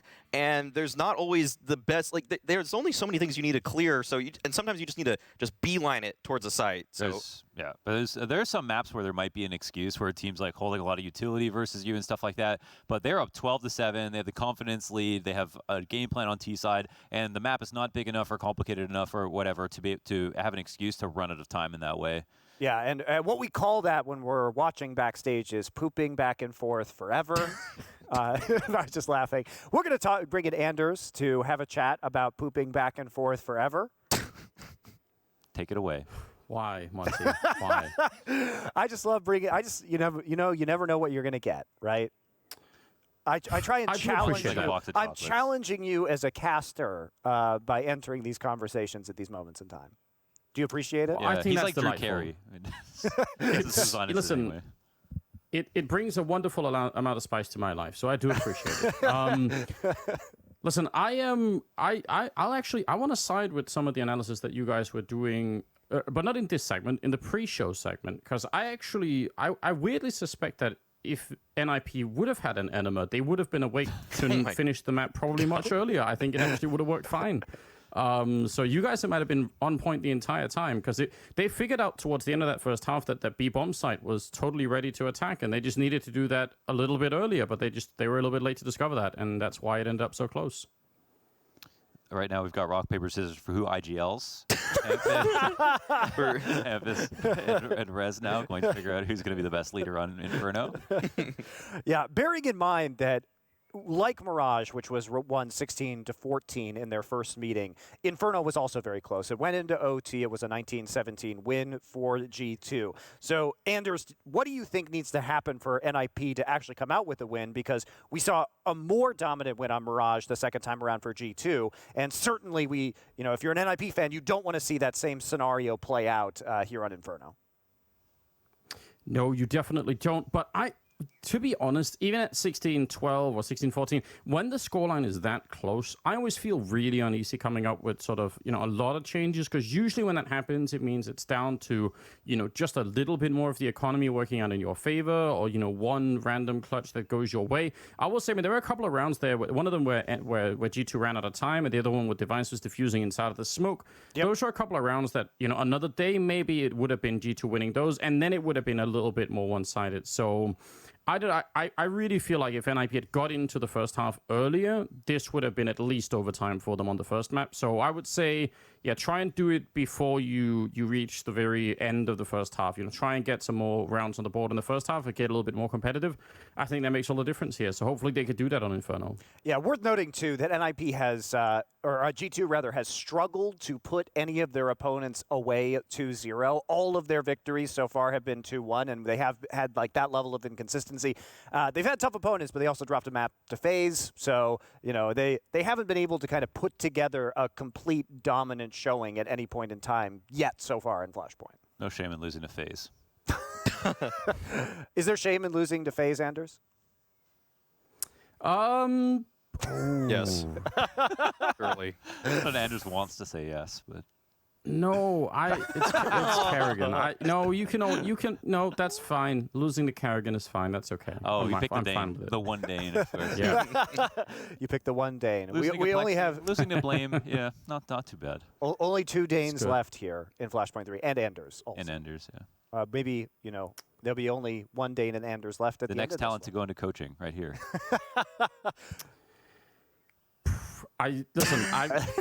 There's a higher chance that I'll just stop being Danish and move to another country than moving into coaching. I feel like if both Yanko and Jason couldn't make it work, I feel like I'm not great at reading the future, but I feel like maybe that's a sign I shouldn't do. I think you've done more with Skybox. That just means, see, this is just the spoiler where he's going to drop everything, move to America to be EG's head coach. So, it's a portent of the future. Oh. Yeah, that was a good drop there. Not to diminish what you can do, Anders, but we'll take anything. Okay. All right, thank you, Anders, for joining us. Please, as Launders begs for help in North American CS:GO. We are going to get into our second match here. Will be Inferno G2's map selection as they look to get the clean 2-0 over Ninjas in Pajamas, and Semler and Bardolph will be back to bring you the action. Sardolph. All I understand is that Anders came on to talk about enemas. That's all you took away from that entire segment. Which doesn't surprise me because, it's been many years we've known Anders. So he is full of something. Okay, well, as far as the odds are concerned, Bardolph, I don't think anybody's getting a little too uncomfortable about this one. I think it's a fair representation of how things have gone so far. Yeah, I think Ninjas in Pajamas will be disappointed in that loss on Mirage. They will at least start on the CT side of Inferno, and maybe that will be a saving grace for them. Question is, though, if they can win a pistol here. G2 looking very dangerous in the clutch situations on the pistol rounds. And we'll see if they can do that again if it goes that far. Nico will have the P250 and no Kevlar in this round for G2 with lots of decoys heading towards top mid. Rez with an opening kill, instantly traded. The smokes continue. Look at the bunny hopping. Omenek getting his KZ game on, if you will. But Plopsky's got a CZ, which is running out of bullets very quickly indeed, and Hunter will make him pay for it. Device has the Julies, which may be a superior option. We'll see if they come into play. Hampus at the back of the site is helpless at present, and also hiding, trying to creep around. There's a free kill onto Hunter. Has he got one more in him? No. Nexa will trade, and there are those Julies. Nexa now in a 1 versus 2. Back at the bomb site, has the bomb, and now has himself a 1 versus 1. Not bad one-shot range on those Julies. The HE is chunky indeed. And there is the Julies to finish off the job. Device takes the pistol for NIP. I believed in him. I believed in the Sexa that he would have another clutch in him like that, like on Mirage. Just pull that off. Dude, he chunks that HE on the Device as well. You're just thinking, okay, this is it. Couple of body shots, the job is done. But no, Device is just too good, man. He gets in there right as that plant was happening. Hits that window perfectly, and NIP are off to the races. They do manage to get that strong start, winning a pistol round. Not something that NIP are too proficient at. They win about half of them. 57% win rate on pistols so far this tournament for NIP. I wonder what the average is, say, amongst the top 20 teams or something like that. Because there is a lot of variance in those second rounds. Although Rez will try and put a stop to things here. Not a force buy, though, that we're seeing. I mean, if we take the entire tournament, I think it's about 50%. Because on the high end, it's 62, 63. G2 have a 68% win rate on pistols, but then the low end is like 43, 44, right? So I'm thinking it's probably around like 50. 68 is pretty 50, good. 55%. Ooh, an MP7. Sorry? We see an MP7. It's still a rare weapon, the MP7. We don't get to see the MP7 very often. Yeah. Is it? It was made a little cheaper, wasn't it? I can't even remember how much it is now because I never really opt for it. Versus an MP9, you know, or a Mac 10 where you just can run a little faster. Strafe, wide swing, cause some havoc. Just does the damage. Makes you the money. And, well, speaking of, G2 had enough to buy the rifles this round. And Device had enough for an AWP. Started looking away, looking for a flashbang which never came. And now he looks for somebody in the crawl space. Lots of different names for that position in different countries, different regions, different continents. You can see ZTR heading towards the B bomb site, perhaps to provide some additional utility. Plopsky in a forward position with said MP9. Starting to fall back now. Oh, and that's a frustrating molly. Just buying a little bit more time here. But as far as NIP are concerned, they just have to assume that they've lost control of top banana. And so that's just going to be the way it is. Fresh smoke going down towards Arch. Hunter setting that one up, yes. And so here it goes. 3 players for NIP on B site. They've called it so far. But we're about to get the full execute from G2 onto this bomb site. Does Jax have a molly for new boxes? That's going to really throw things out of whack here for Hampus. Oh, well, maybe had an idea of what the setup might be. That Molotov is certainly going to help, but got players hopping up the barrels, and that will help them push into the bomb sites. Or will it? They are stuck now at the front. Sound cues are heard. Hampus at the back of the site, jiggling with the MP7. Look at those dinks from him. Nexa now will drop the AK-47, surely to be collected by NIP, who moved to 3. Solid, rock solid defense so far. And Hampus instantly canceled that Molotov. They did have the Molotov for second oranges, but he instantly canceled it out with the smoke. So he was ready for it. Very quick play, and that just kind of threw things out of whack. Obviously, you could see that he was taking full advantage of his positioning at new boxes to just hold the line there for NIP and to create some room. So well done on the defense there from NIP. And G2, we shall have to see. G2 maybe playing into it, right? You had a little bit of, so they got brackets control, and they didn't go A. And so this is where you start to get the mind games going with these teams. When they start learning what their tendencies are. We heard Threat was ready for this in the first time around for these two, where they were ready for G2 strategies on T-side Inferno. This is where G2 have to take that next step and say, okay, this is what we were doing before. This is how we're going to try and change it up. This is how we're going to try and get clever. And so it's the real mental battle now between Nexa and Hampus, the 2 in-game leaders. Who can pull the wool over whose eyes first? Does that make sense? Absolutely. There you go. Yeah, yeah. The Desert Eagles are out for G2. Light on utility, but maybe the Desert Eagles will be enough. Got 2 Tech 9s as well. And I imagine we'll see more Tech 9s in the future. Maybe they're just overshadowed when they appear by the Desert Eagles, which are often there as well. The stars of the show. The Tech 9, the electronic to the Desert Eagle simple.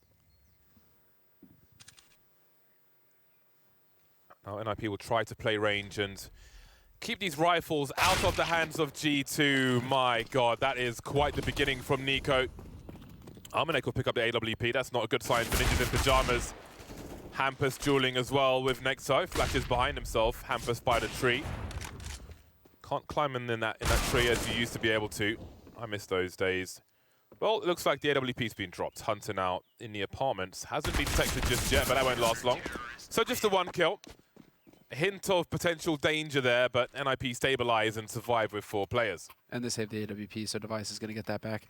Device acknowledging the nice shot from Nico. Nico with a nice thank you. And that was a nice shot. So, you know, I like that from Device. Just letting Nico know That was a spicy peek. But a good control there from NIP, making sure that they did not lose control of that situation. And this is going to be a 4-0 situation now for NIP. G2 now, however, fully bought up. All the AKs, all the nades. Now we get to see what they've really got in mind here for this T side. Very quick through the gates. Jack's just holding W all the way up to the top of Banana, and now they are right on the other side of this smoke. Does he get a flash through? Are they that crazy? That would have been next level. All-out aggression. Instead, we're going to get a Hampus with an HE setup, and they are going to just pop right through. Onto the B site we go. A surge. Does Plopsky just stay in this smoke? Does he just stand here? There could be flashes from the side. This is a very interesting situation. They're still spraying the smoke. No, they leave nothing at chance. And indeed, a fast surge from G2, and Ninjas in Pajamas are simply out of position, but they're very close for a potential retake. Got some grenades going towards the pool or default. Not doing too much damage, however. Device now with a flashbang towards the coffin position. Let's see what this one looks like. Well, there's a swing and nobody's here. 3 players around the dark spot, including Nexa at elevation. And I think this has to be a save situation now for NIP. Hampus and Rez already backing off. Device didn't even make a move over. ZTR just watching for the flank. You can try and make it a bit more expensive here for G2. G2 have only a Molotov. That's not useful in this situation. So them multi-peeking like this, that's the only way they're going to get out of here. Bomb is about to go off, and Jax, I'm pretty sure, is going to die. They lose Jax as well. So 2 parting shots coming in here from NIP, but again, NIP able to save that AWP for the next round. That, I think the analysis desk, rather, will pull that round. That's a round worth talking about. Very cool, quick change of pace from G2, straight up to top Banana, and then just plowing onto the bomb site, showing no fear at all. That was very cool.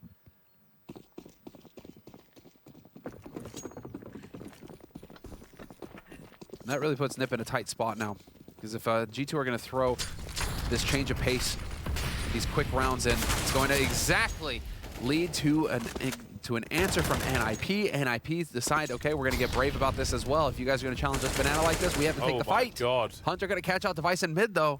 Could throw things out of whack. Yeah, and he could pop out once again. Very uncomfortable situation for Ninjas now. Plopsky's got to be real careful.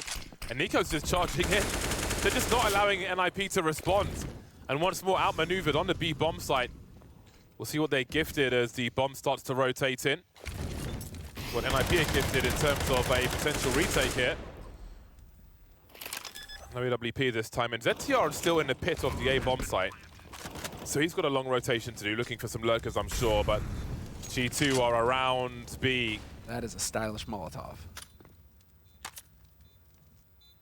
Now then, do NIP go for this one? They have some money in the hole, more flashbangs, and again, Nexa up top is really going to help as lets his teammate Nico run distraction by the pillar. That'll yield a number of kills. And then the round goes the way of G2. Well, this is very unpredictable for Ninjas in Pajamas and probably difficult to play against, really. Yes, that is exactly it. And if G2 aren't careful, I might just become a fan here. This change of pace from them, it's so cool to see. And after playing slow, measured, default kind of CS, where G2, just take their time and play the clock, run it down, these snappy rounds like this where they just react to what they see and just are in position to pounce on it, that's so cool. It's not something we see every day, and G2 right now are making some very cool adjustments. Device, bold peek in the mid, though, catches Nexa out in the open, and no possibility there for a trade frag from G2. So G2, as they try to slow things down, Device was ready to punish them.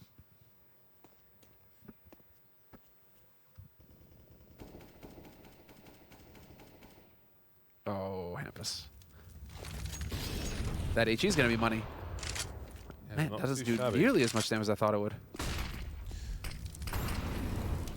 I think these pushes we've seen from G2 may keep at least 2 players per bomb site, especially towards this B bomb site. I don't think they'll want to leave one person in isolation. But even, Plopsky was there, just forced away by the smoke, so may compromise what NIP would like to do in some situations. Jack's lucky to be alive after that Molotov top Banana. And they'll look to clear top mid now. G2. CT smoke on shot will be very strong for now. 45 seconds on the clock. Oh, the timing for device. A window has been opened by G2. Hunter has a lurk smoke in the apartments. That allows him to line up the molly towards pit a little bit safer. And ZTR is here. The bomb site's been taken. We have a standoff now on the A bomb site. 2 players rotating. NIP are outnumbered. Jackson a graveyard creeping as well, waiting for the smokes to go. Rez starting to thin these numbers. Jack's very nervous stuff there. That was a great opportunity. Ninjas in Pajamas still in control of the pit with a man advantage as well, which increases so many angles for G2 to look at. Very awkward stuff. Nico trying to avoid getting trade track down to 13 HP, 1 versus 3.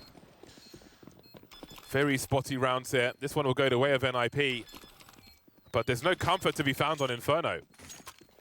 It's just so difficult. It feels like it's such an uphill battle for G2. Glad to see that they were able to finally take advantage of those smokes and just get that bomb planted in the end. Once they realized that NIP were just kind of hunkered down in there, you have to just at some point get that bomb planted and ticking. But this, you know, keep in mind, this was from a man disadvantage situation. So to succeed in actually getting a bomb planted and to put G2, well, to put NIP in a bit of an awkward spot, it's still a solid round from G2, and they are going to have the money for a full buy this time. So it's not done yet here. G2 are succeeding in getting bombs planted, and that's the important thing for their T side. So they'll get that money as well, so they can keep putting the pressure on Hunter. Not quite going to get that lineup. Just barely getting out of dodge there, as that's a bit scary. Device better watch out for these timings from G2. Slips away from top mid entirely. Heads towards the library. Nico now with an angle on Arch. So this is very early map control from G2. NIP aren't shy to be passive, but it is nervous territory. G2 now still have Nexa actually on T-ramp with the bomb in case of a push on Banana. And Hampus has been left alone. Plopsky's the one to creep up actually, which leaves Device to try and control Arch, but they jump past his angle and they could threaten to wrap the B bomb site. They want some security for the bomb though. And Hunter goes to protect the VIP. Hampus though with this AWP is going to be so annoying. Can you get a Molotov back here? Do you have a Molotov on? You have a Molotov on Nexa, but they are at risk of getting flanked from mid. ZTR and Rez were very quickly down to the bottom of mid, but there's the Molotov, should be going on to Hampus in a moment, going to force him into dark corner. He's one step ahead, already maneuvering here to try and take a pot shot into CT. Not sure if he spotted the man on oranges. This is a close call. This standoff, and there it is. Hunter finds the headshot. My God.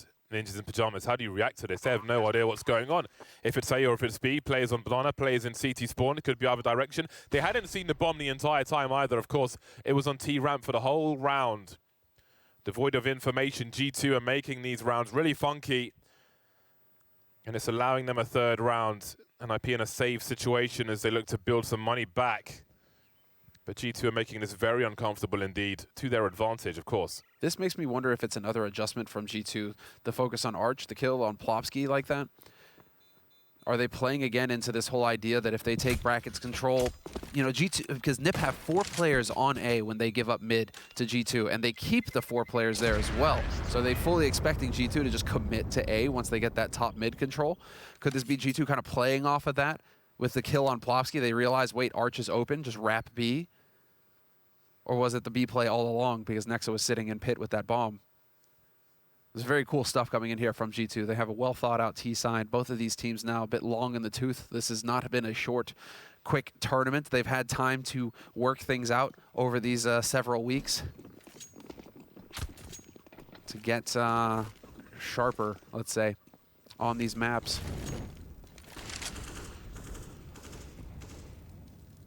And well, I mean, especially because this is a rematch. Went all 3 maps last time. Inferno was played, and it went to overtime. 1917 win for G2 on Inferno last time these two teams played. And G2 won Mirage, same thing last time, 16-14. So right now, I have to say that NIP are on the ropes. But we'll see. Banana has been cleared. Map control taken. We have a double long play from Ninjas in Pajamas on the A bomb site this time. Smoke's off. Rez will be boosted over the smoke. But there's nobody to breach just yet. Again, G2 intend to abuse their numbers towards Banana, it seems. Banana in the B bomb site. The AWP is here in the hands of Device. Really peek before the flash, indeed he does. Jax goes down for free, but Armanek will try to make up for it. Standing and blind in a Molotov, down he goes. That'll certainly help. 5 versus 3, but 3 versus 3 on this B bomb spike specifically. As rotation's not in just yet. A huge headshot from Nexa, and ZTR's in so much trouble now. 2 men swinging, they win all the duels on B. And I don't know how much there is to do here for NIP. Rez and Hampus to retake the B bomb site. An early flash and a peek. They've spotted the AWP by Newbox, but what do they do now? How do they close in on a side? Do they even choose to do that? There are no more grenades left for the Ninjas. Hampus with a deagle will collect the AK-47. And I think they'll have to back away. Dude, the shape of Nexa right now is bonkers. Those 2 kills, that opening kill onto new boxes, that's nuts. What an overperformance right now from the in-game leader for G2. Saw a good bit of him on Mirage as well. He was popping off, notably the pistol clutch from him to kick things off on that map. But here, Nexa is showing up. You're going into that situation, I'm thinking it's just done. You know, well, tough luck for G2. They're about to go into a stacked bomb site. There's no way. They're going to have to trade him. And yet here he is, Nexa. This was the beginning, but that was man, brutal. Meaty one. So sick. And man, I mean, if G2 have got rounds like that in the tank, NIP are going to be in serious trouble here on this T side. Yeah, you can see G2 slowly adjusting and settling into this T side, and now they have momentum. 4 of the recent 5 rounds have gone the way of G2. Ninjas in Pajamas have been broken. They have 2 rifles and ecoing players in round 10. The boost in Boiler. Catch players off guard going up the stairs, but no one's going into a... Well, actually, Armanek is starting to breach. Ooh, clever. He's looking for it. Very aware of what's possible. Hunter's here as well. Trying to capitalize on the distraction. Device won't get the decoy shots he's looking for. The old Baterino switcherino. Look over here. You know, just look over here, and there's the right hook coming in on the other side. Unfortunately, it was like an anime or something. You just saw it coming and watched the fist go by. Superior angle from Hunter, but Rez has found himself to a team flash, it looks like, and maybe a way in. The bomb has to be rescued, and maybe the round as well for G2. ZTR getting dropped on the A bomb site will certainly help. Rez in the apartment with an AK-47. Does he play off of Plopsky? He has a kit, Rez. Plopsky may have a rifle to find towards top mid. I can see Rez moving away with 20 HP. He may not fancy it, and this is some nice bonus money. It's good for about $7,000 if you include Rez's armor. Considering this was pretty much a hard eco with the 2 guns, I mean, this is as good as it gets for an IP, I think, in this round right now. Making away with 2 AKs as well is going to just be fantastic. So G2 are going to tie this up 5-5, and again, G2, the death ball approach is really working for them right now. Moving together as a group, as a killer unit, and just trading those kills onto the bomb site. NIP, they had to use the gimmicks. They tried to get clever, and it just wasn't enough. And so Hunter's able to survive barely with 3 health. And so this is one of those kills again. Nicely done by Hunter. That was so quick. Absolutely had to make that happen. But now it is tied up 5-5. Big buy round coming in here for NIP. This is the make or break round now, I think, for NIP in this first half. Yeah, they've certainly lost control of this. G2 will have Nico on a T side AWP. 3 players begin on Banana for Ninjas in Pajamas. See the flashbang, support flashbang lined up. Should it be required? By the stairs, top left window, and jump throw when it's called for. Well, there's some early presence. Jack's quietly backing away just in case. Could be an airstrike at any time. Hunter showing presence in the apartments. ZTR was close to Boiler, but falls back to double peaks coming in. Does he escape this device? Flicks to the left-hand side and somehow gets out of there. No exchange from G2. 4 versus 5 now. We can see Nico still emerging with the AWP. Doesn't have this angle, however, which Device is moving into. And we reached the minute mark on the clock. They elect to smoke Device off. So focusing on short instead. You know what, Device, you just do your thing. We're not even going to worry about you right now. Device is currently rotating around, trying to get back in position to help his team out when this push comes through. And it's going to be the short play, and yeah, now he's got that angle on short. So Device doing a good job of repositioning himself here. This is going to be a tough nut to crack for G2. They've got a single flash grenade left. Smoke down in pit, and here we go. Rez holds the line, 1-for-1 trade. Rez again with a second one and a third. Rez, beautiful hold from Rez. Shut it down. 4 kills from Rez. Makes it look easy. He expects to make kills like that. You can see that's the energy they need. Still smiling on the NIP side. Content maybe with the situation. They've got a 1-round lead at present. It's been almost all G2 of late, but Ninjas in Pyjamas are back on the scoreboard and back in the lead with 2 AK-47s now on the CT side, which may be a difference maker in some key exchanges. We shall see. What is the response from G2? 5 AK-47s in round 12 for the G2 squad. That is how you line up the pop flash for Banana. Device blind, but posts up anyway. We'll see if Jax is ready for another headshot. Had one on, oh, no. Wasn't expecting Device to stand there. A brazen peek from Device, and he is rewarded. Tough break there. Nexus just telling him, dude, I flashed. Jax, that's an unfortunate one. I think Jax was dead anyway, though. Even if the flash was on time, Device was holding the angle, he would have just clicked mouse 1 and moved, and Jax was a dead man. So, tough break there for Jax. But we're not going to count G2 out just yet. They've won rounds where they're down a man before. And actually fun to take a look real quick. 30% win rate for them right now when they're down a man. So they are still very much a threat. And NIP need to play this carefully, because if they can gather up and just hit a bomb site together as the death ball, G2 perfectly capable of still forcing their way onto a site. You've lost your point man, but Nexa has shown himself to be quite the capable headshot artist. Ooh, that was a very close one indeed. 30 seconds and Devices alone. Is it a charge straight in? They've left a bomb behind. Someone's got to call that surely. Looking to push into the site with no bomb. Nexus going back for it, and Device in the meantime will catch them in the crossroads.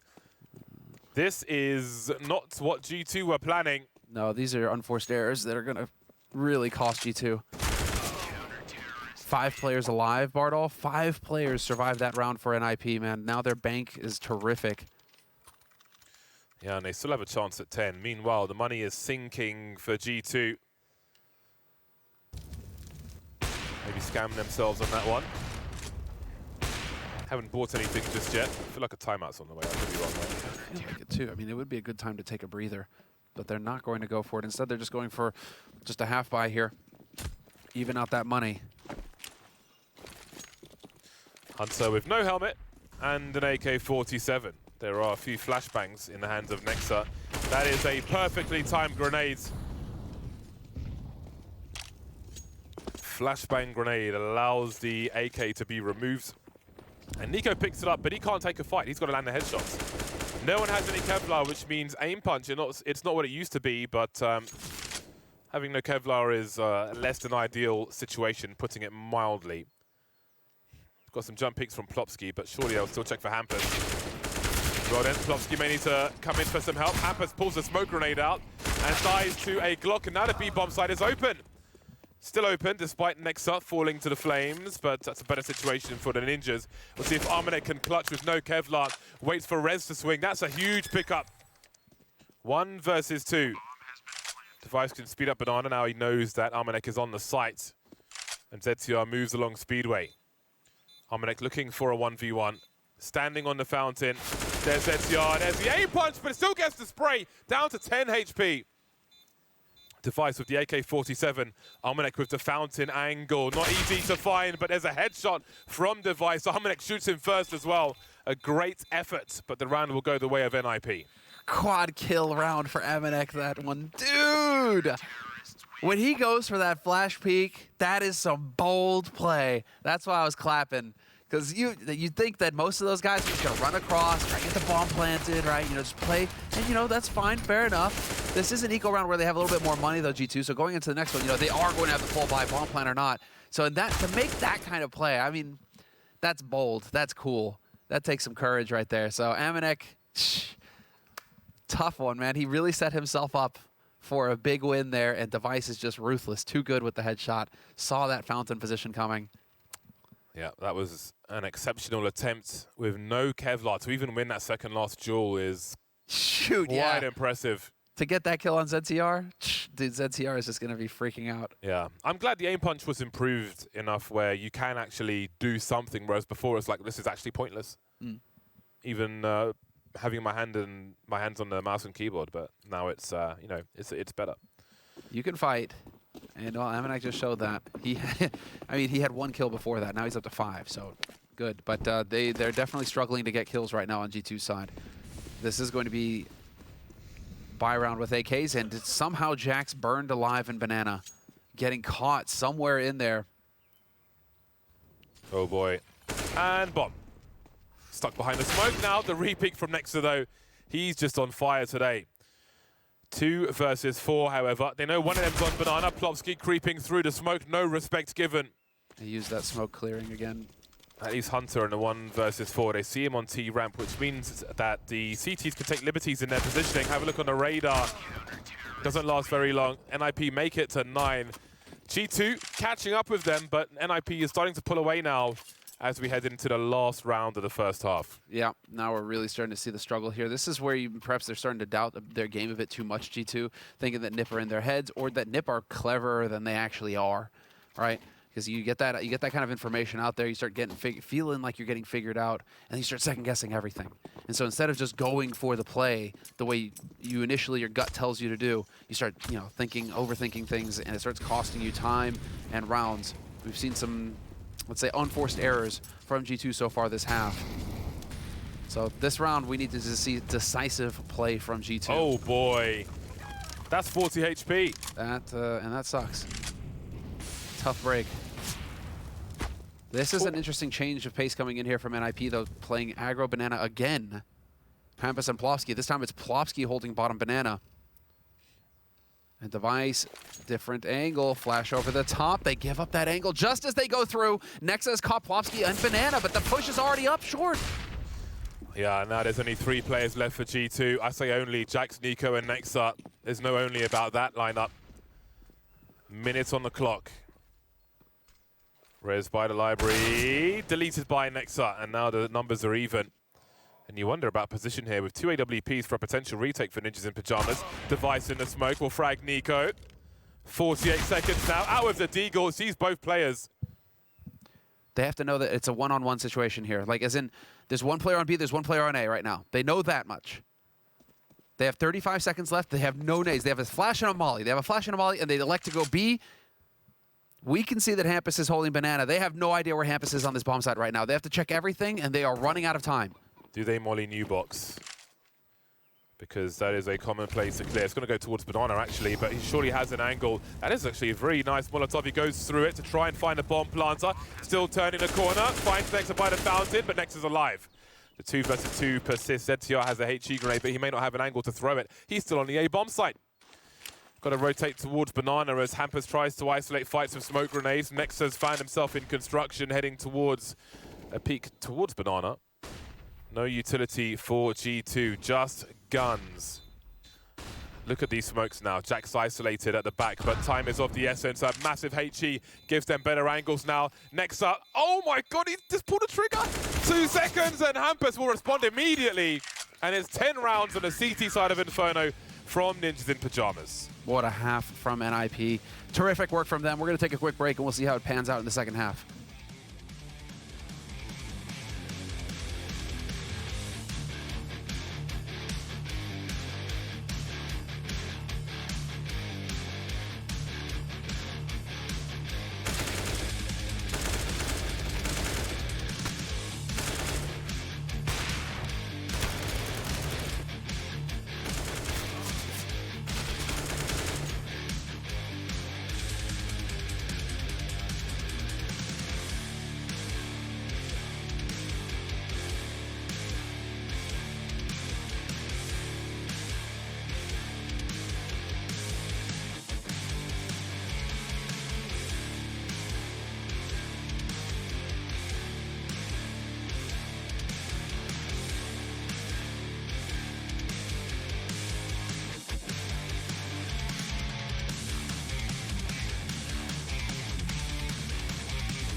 5 of 15 rounds. And that means that the pistol round becomes ever important. We will have only 3 players on the CT side with Kevlar. Normally we see 4, but Nex has bought himself a number of grenades.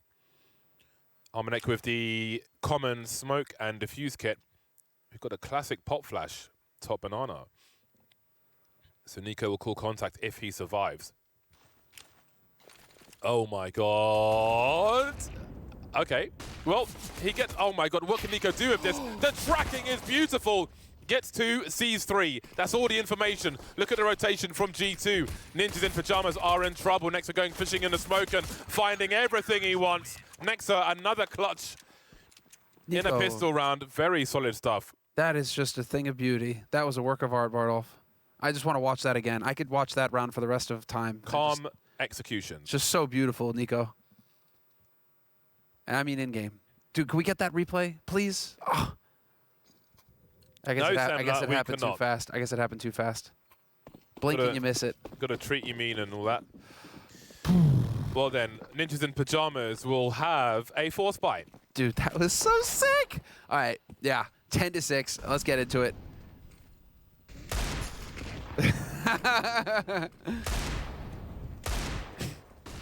Let's see what they have to offer. G2 won a very important round, but this one is also very important.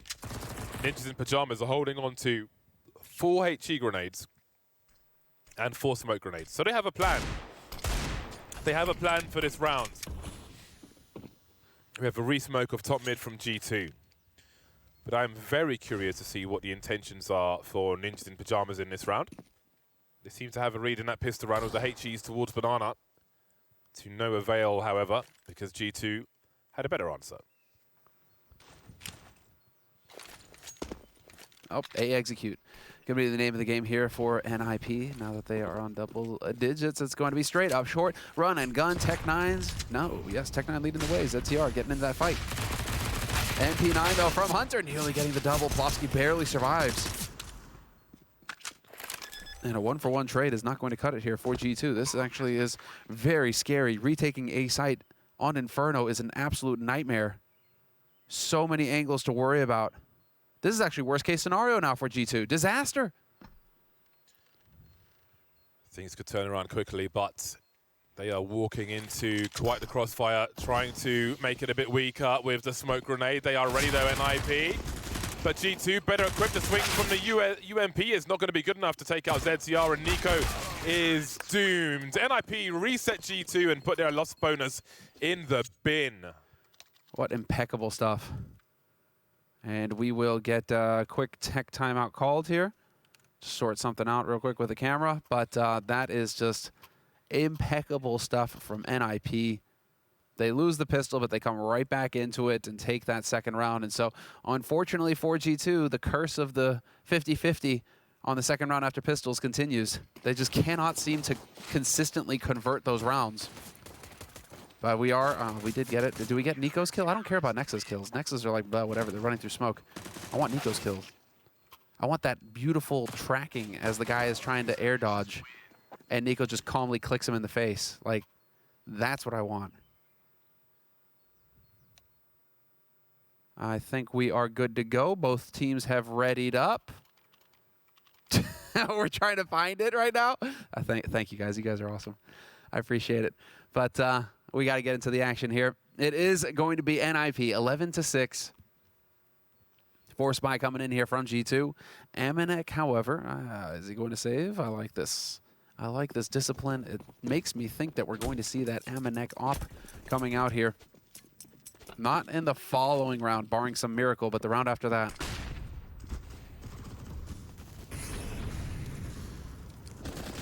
Well then, a tight situation for G2 will force the aggression, trying to cause some chaos now, and to some degree they have. You can see the bomb is on T-ramp. Hunter still standing top mid with no one here to challenge him just yet, but that smoke will soon be gone on Banana, and then problems will arise for Hunter. But maybe he will deal with those problems. You know how how the Hunter deals with his problems? He shoots them. 3v1. If they stick together, then surely they trade. Armanek with the USP, but I'm sure he'll find a weapon on a rotation. I don't know that NIP will spend too much time disposing of weapons. About as much time as Hunter spends disposing of bodies. Not much. They're going to go hoofing straight onto the B site. Amanek on his lurk. He's found himself a MAC-10. Not the best. Unless he could get a kill with it, that would obviously help him get to that AWP all the faster. Rez is going to spot him, though, and instant death for Amanek. So, moving on, this should be a hard eco-round coming up here from G2, and NIP are really setting themselves up very nicely here on Inferno. And so, Bardolph. Hello. It seems like right now we're getting that kind of combination again where each team is winning their opponent's map. Trading maps. The Ninjas in Pajamas are indeed suddenly in a extremely strong position, despite the spectacular shows that we're seeing from G2 in the pistol rounds of this entire series. It must be said, they've won the right rounds. Ninjas in Pajamas. Tongue twister there. HE grenades and the Molotovs, but the USPs. Okay, Plopsky with a triple, and that might be enough. They've got to go down and collect the bomb, and Hampus will go past. Oh, hello, and goodbye. Armanek's got an AK and 2 HP heading towards B, as is Hampus. Oh. Disposing of it, in fact. I love it. Thou shalt not have the AK. If I can't have the AK, nobody can. I love the gloves Armanek has. They're really cool. He's got, but he's got a good color combination going. You know, I think the USP goes well with him. Yeah, it's not very too nice. shabby. Tasteful. There are a few interesting contrasts you could have, but he's got the yellow on the back of the weapon to fit the yellow on the gloves, the trim, if you will. It's nice. Very nice. That is attention. But you know, the thing is muted. You know, it's not. It's not loud. It's understated. It's not loud. It doesn't take over the screen. You can look elsewhere. Yeah, it's not in your face like Emerald Web gloves or something. Yeah, I appreciate it. Very nice. Yes. What isn't nice for G2, though, is the score. They come into the bye round now with a deficit. AWP will be out for Armanek. Got a Tiger Tooth Butterfly as well. Looking for a flashbang top mid. HE's on Banana. Do all of 1 HP damage to Nico. There'll be an exchange in position between Hunter and Armanek. The AWP headed towards B. Smoke's still up on Banana. And Device will be looking for something. NIP taking presence in the apartments in the meantime. It's a real solid take off Banana from G2. Double Molotovs down here, and I do wonder if there'll be a timing from NIP towards the A-bomb site. A takeoff mid is here, and there's a potential split. They've got the lurk smoke in the apartments as well. Jack's on the balcony, he's in a strong position, and indeed, they are trying to simply outmaneuver them. Jack's, they're blocking, and they know that somebody's there, and down he goes. And this may mark the end of the round, because if G2 lose all their tools here, then I don't know that there's much building for them to do on this CT side. Another key round looks to be won by Ninjas in Pajamas. Yeah, Ninjas in Pajamas are just really setting themselves up for success, and that is such a painful one for Jax, because you think that that's going to be a powerful position, but he has to worry about all the flashes that are going to keep raining in, and so he's constantly playing anti-flash, constantly turned away, and unfortunately for him, he just gets caught in that smoke, and it does not work out for him one bit. Could have been the hero. Turns out, I'm not going to call Jax a zero, but you know, villain. A villain, yeah. It was unfortunate. He was the extra on set. Oh, he was Maui with the pterodactyl. There you go. Maui would, I mean... under stress from pterodactyl harassment. Maui. Yeah, Maui, man, I can't believe it. Too good. All right, 14-6. Damn pterodactyls. He's just a snack, though. You know? Small one. You're the main course, Bardolph. Well, we have momentum for the Ninjas. 4 rounds in a row to the pistol round, that sole round from G2 in this half. The margin for error is very small now for this CT team. Armanek will head towards the B-bomb site somewhat late, as we have early presence from the Ninjas. They need something. They need to pull control away from NIP. Fast moving round towards Banana now. Next is in position for potential pop flash play. We'll see if anybody chooses to creep up. Perhaps Nico's on the way. There is the flash lined up with the aerial. And Device is just ready and waiting. And that might be the green light now. The flash is here though. Nico good for one, but the trades... Oh, hold on a second. The HE might help. The smoke is down in time as Nexo positions himself in the corner of the smoke. That may give him a one-way. This could spell disaster for the Ninjas, looking for a transfer, but won't get it. The trades continue. The bomb site's taken. Ball immediately getting planted as well. This is going to be a very difficult situation now for G2. They do have a full set of nades on Hunter, though. And he's here in CT. Can they get it in position? Device has got a commanding angle. What? Misses that shot. This is a problem now. That Molotov going to get canceled out in time. Barely. And that's the must-win duel right there. Rez shutting down Hunter, leaves Jax alone in a 1v2. Device still behind new boxes. This is an impossible situation now for Jackson. He's going to back off. Back he goes. What an answer to the game of Mirage. 16-12 for G2, but it doesn't look very close on this map of Inferno, does it? There was a comeback on Mirage as well, so perhaps the gap should have been wider, but right now the gap is very wide indeed as we head to a potential decider of Dust 2. And that was the map the last time these two teams played that Myth won. So I'm curious if we're going to get a repeat of that or if we're going to see it flipped and G2 are going to manage to win on Dust 2. Right now, keep in mind, as far as this has gone, each team is winning their opponent's map pick. So it's very weird. They're trading maps, but the wrong way. Or they're just clearly so prepared for one another on each other's maps that they just didn't put any work on their maps. Whichever. It is looking pretty likely that we're going to get another one here. Although they still have to crack a bomb site here in IP. Jax and Amanek playing aggressive in apartments. And here's the flash to short. Jax turns away in the nick of time. That could not have been better for him. And now, yeah, he's just going to catch him for free. Double kill for Jax. Dotsky with the pre-fire. But what is the makeup of the rest of the team? What do they take from this? Rez very deep on long. G2 inching down Banana, wondering what could be. Amanek still holding the apartments. Starting to look towards Boiler now. And heading back towards that balcony. He could catch Rez off guard. Oh, hold on. Maybe radar for Rez? I'm not sure. No, I don't think Rez has seen it at all. Oh, that is a big deal. I thought Rez was looking towards apartments. He was for a second there, but this is now becoming a very difficult situation for NIP. Yeah, I mean, Device may hide in the apartments and wait for a repeat, but what does Plopsky do in the meantime?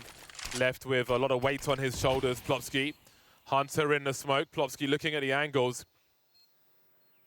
Hasn't quite seen him just yet. Amanek doesn't check this. He surely doesn't check it. But down goes Plopsky. Now he's stuck in a very tight choke point Device, and he will be instantly eliminated by Nexa. An option for 2 AWPs if they want it, G2, and indeed they'll take them. A 7th round on the board to the 15 of the Ninjas. We're going to hear that sound every round from here on out. Map point for the Ninjas, and the Ninjas have got enough money to buy. So the pressure is not going to get any easier here for G2. That was quite a few rounds, 5 rounds in a row for NIP before G2 were able to put a halt to it. All of that off of G2 winning the pistol as well. So you're thinking this is going to be a fantastic start for G2 in the second half. And no, it's just an utter disaster. Happens very quickly into mid. Amanek with the peek. And yep, sure enough, Amanek not going to miss a shot like that. Bread and butter. So flash in, and now do they actually have the 1-2 combination? Plopsky and Device playing for each other now. Angles being held. Looking for these re-peaks. Nexa, you can see Plopsky's very tight. So if a pop flash pay came in, it'll be very hard to flash him off the angle. But how about that one from Nico? Not your usual spot. Stuck on the back of the bomb site alone now. Almost a shot there. That HE could be something though. Lining up for a cross. Better not shoot his teammate. Yeah. Probably knows where he isn't as they could see them now. The updates to the game. Trades on the B bomb side. It's actually been taken by the Ninjas. Suddenly it's a 2 versus 2. Plopsky with a headshot through the smoke. I can't believe this. Amanek misses a crucial one. We have Jax making his way up Banana. There are 45 seconds on the clock for NIP to make a play here. There isn't bomb plus pressure just yet, but now there's pressure on Rez as Plopsky is deleted. He knows where they both were. Amanek rotating around. Rez has to consider his options. He'll probably look for a kill before he tries to plant the bomb here. But Amanek has the angle, and G2 have 8 rounds. Yeah, impossible situation there for him. He's just out in the open once his teammate goes down. that has actually been one of the things that have been plaguing NIP this tournament so far, their trade percentage. And what I mean by that is when you have a player going in first and the ability of your teammates to follow up behind you and trade that kill, right? To return the kill. It's actually on the low side in the tournament. Only 18.5. So let's say, to put that in context, Mousesports, their trade is at 23, and that's the highest in the tournament, meaning that they are just very good at getting behind their teammates, making sure that those trades happen. So NIP need to tighten that up a little bit here on this T side. Just make sure you're there to be able to get in behind your teammate and work out with them. So, pistols, nades, and Kevlar for NIP, half buy for them. Still dangerous though. G2 cannot get comfortable in this situation. Every round now for G2, they need to play lights out for 7 rounds in a row if we want to see overtime.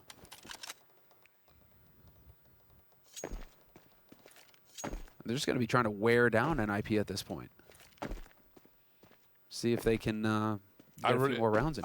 I need him to throw that HE to T ramp. I need to see it. Like, my body needs to see this. Oh, this might be good enough as well. I'll take that. 71 damage to Rez. The risk of everybody stacking up together like that. But the thing is that Nico is alone right now. If they hit this bomb site, all 5 together, he's in a 1v5 against a bunch of Tech 9s and Deagles. I don't like Nico's odds. Nico eats that Molotov, and he must concede position for now. Very important for the retake. Hunter late to leave the A bomb site in the meantime. Those beeps will confirm the position. The HE grenades won't stop the bomb plant, and ZTR escapes some of the damage. Now, there are 4 flashbangs for the retake for G2. It's a 5-on-5. Look at the aggression. The Tech 9, that crouch peek from Arma makes a good start. They've got some shadow advantage. Ninjas in pajamas, but not weapon advantage at all. Device now versus 4. Maybe it's a question of damage for him. There's 1. He gets his bell rung immediately, but he doesn't have much to lose here, especially with that bomb plant. They line up together to absorb. And it will be a 9th round for G2. Are you starting to believe, Semler? No, I'm not, Bardolph, no. But it's still good. I mean, what they're doing right now is they're just kind of shaking Nip's confidence. If Nip were to just blast through this second map, 16-6, and they just go through, or 16-7, right? They just completely maul G2 going into Dust 2. I wouldn't like G2's odds on Dust 2. That would be very difficult for G2 to get their heads back in the game. But if G2 could put up a fight here, really make Nip work for the second half, then it's not as clear-cut a win, and G2 are going to feel much more in the series. So G2 are just going to keep fighting, and who knows, maybe the improbable actually happens, and you do force overtime. We've seen crazy comebacks in the past. It is possible. Just right now, it's highly improbable. So G2 just need to make Nip work. Kind of burn that stamina. Nice shot from Jax. Oh, Rez with the double! Rez versus the Worlds. And Rez seems to win a lot of the time. However, he will be barbecued. 23 for 13 is Rez, and maybe he finishes the map that way. NIP take the bomb site, maybe for the last time. Is this where we go towards Dust 2? The pit plant is being executed. Nico boosted over the smoker, takes his device out in the pit. Oh. Nico! What? Hampus now, 1 versus 3. Nico with some absurd frags on the A bomb site, and maybe he's got one more in him. Hampus in trouble now. They push through the smoke 1 by 1. He's got a 1v1, but Zamanek running low on bullets. The smoke's going. I can't believe it. There were 3. They went through the smoke 1 by 1, and that's how we make it to Dust 2. I don't even know what to say about that last round. That's all over the place. What an emotional roller coaster. I'm thinking that Nico just pulled off one of the sickest retakes that we've seen in a long time. And then Rez has to go ahead. Well, Hampus has to go ahead and clutch it 1v3 as they run through smoke one after the other. Oh, man. That is an ending full of regrets. I need a break from this. The analysts can talk after the break. See you soon. Goodbye.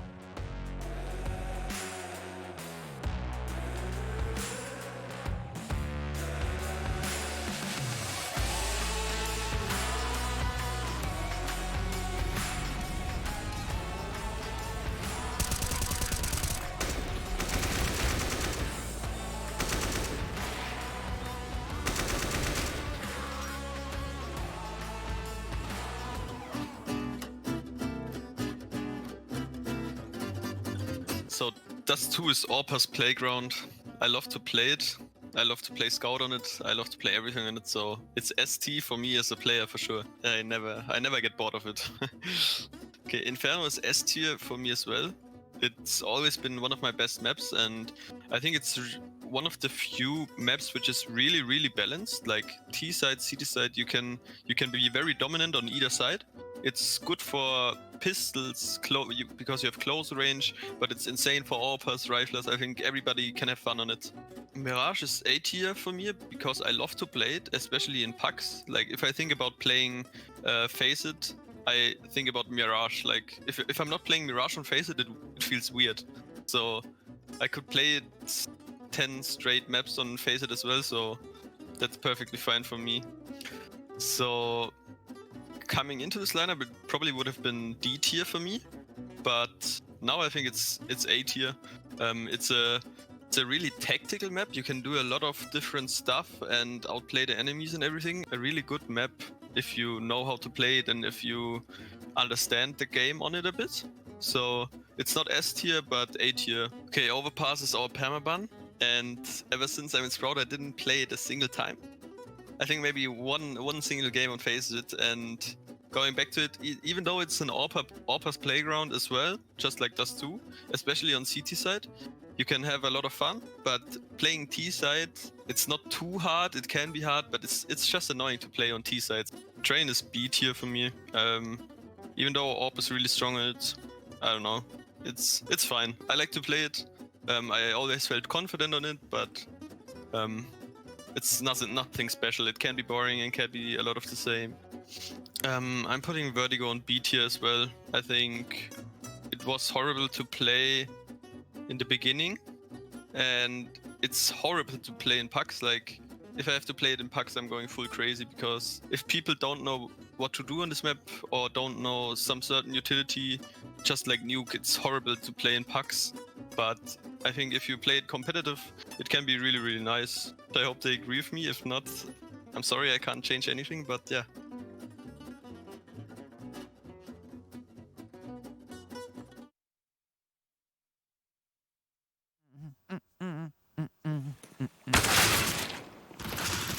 Well.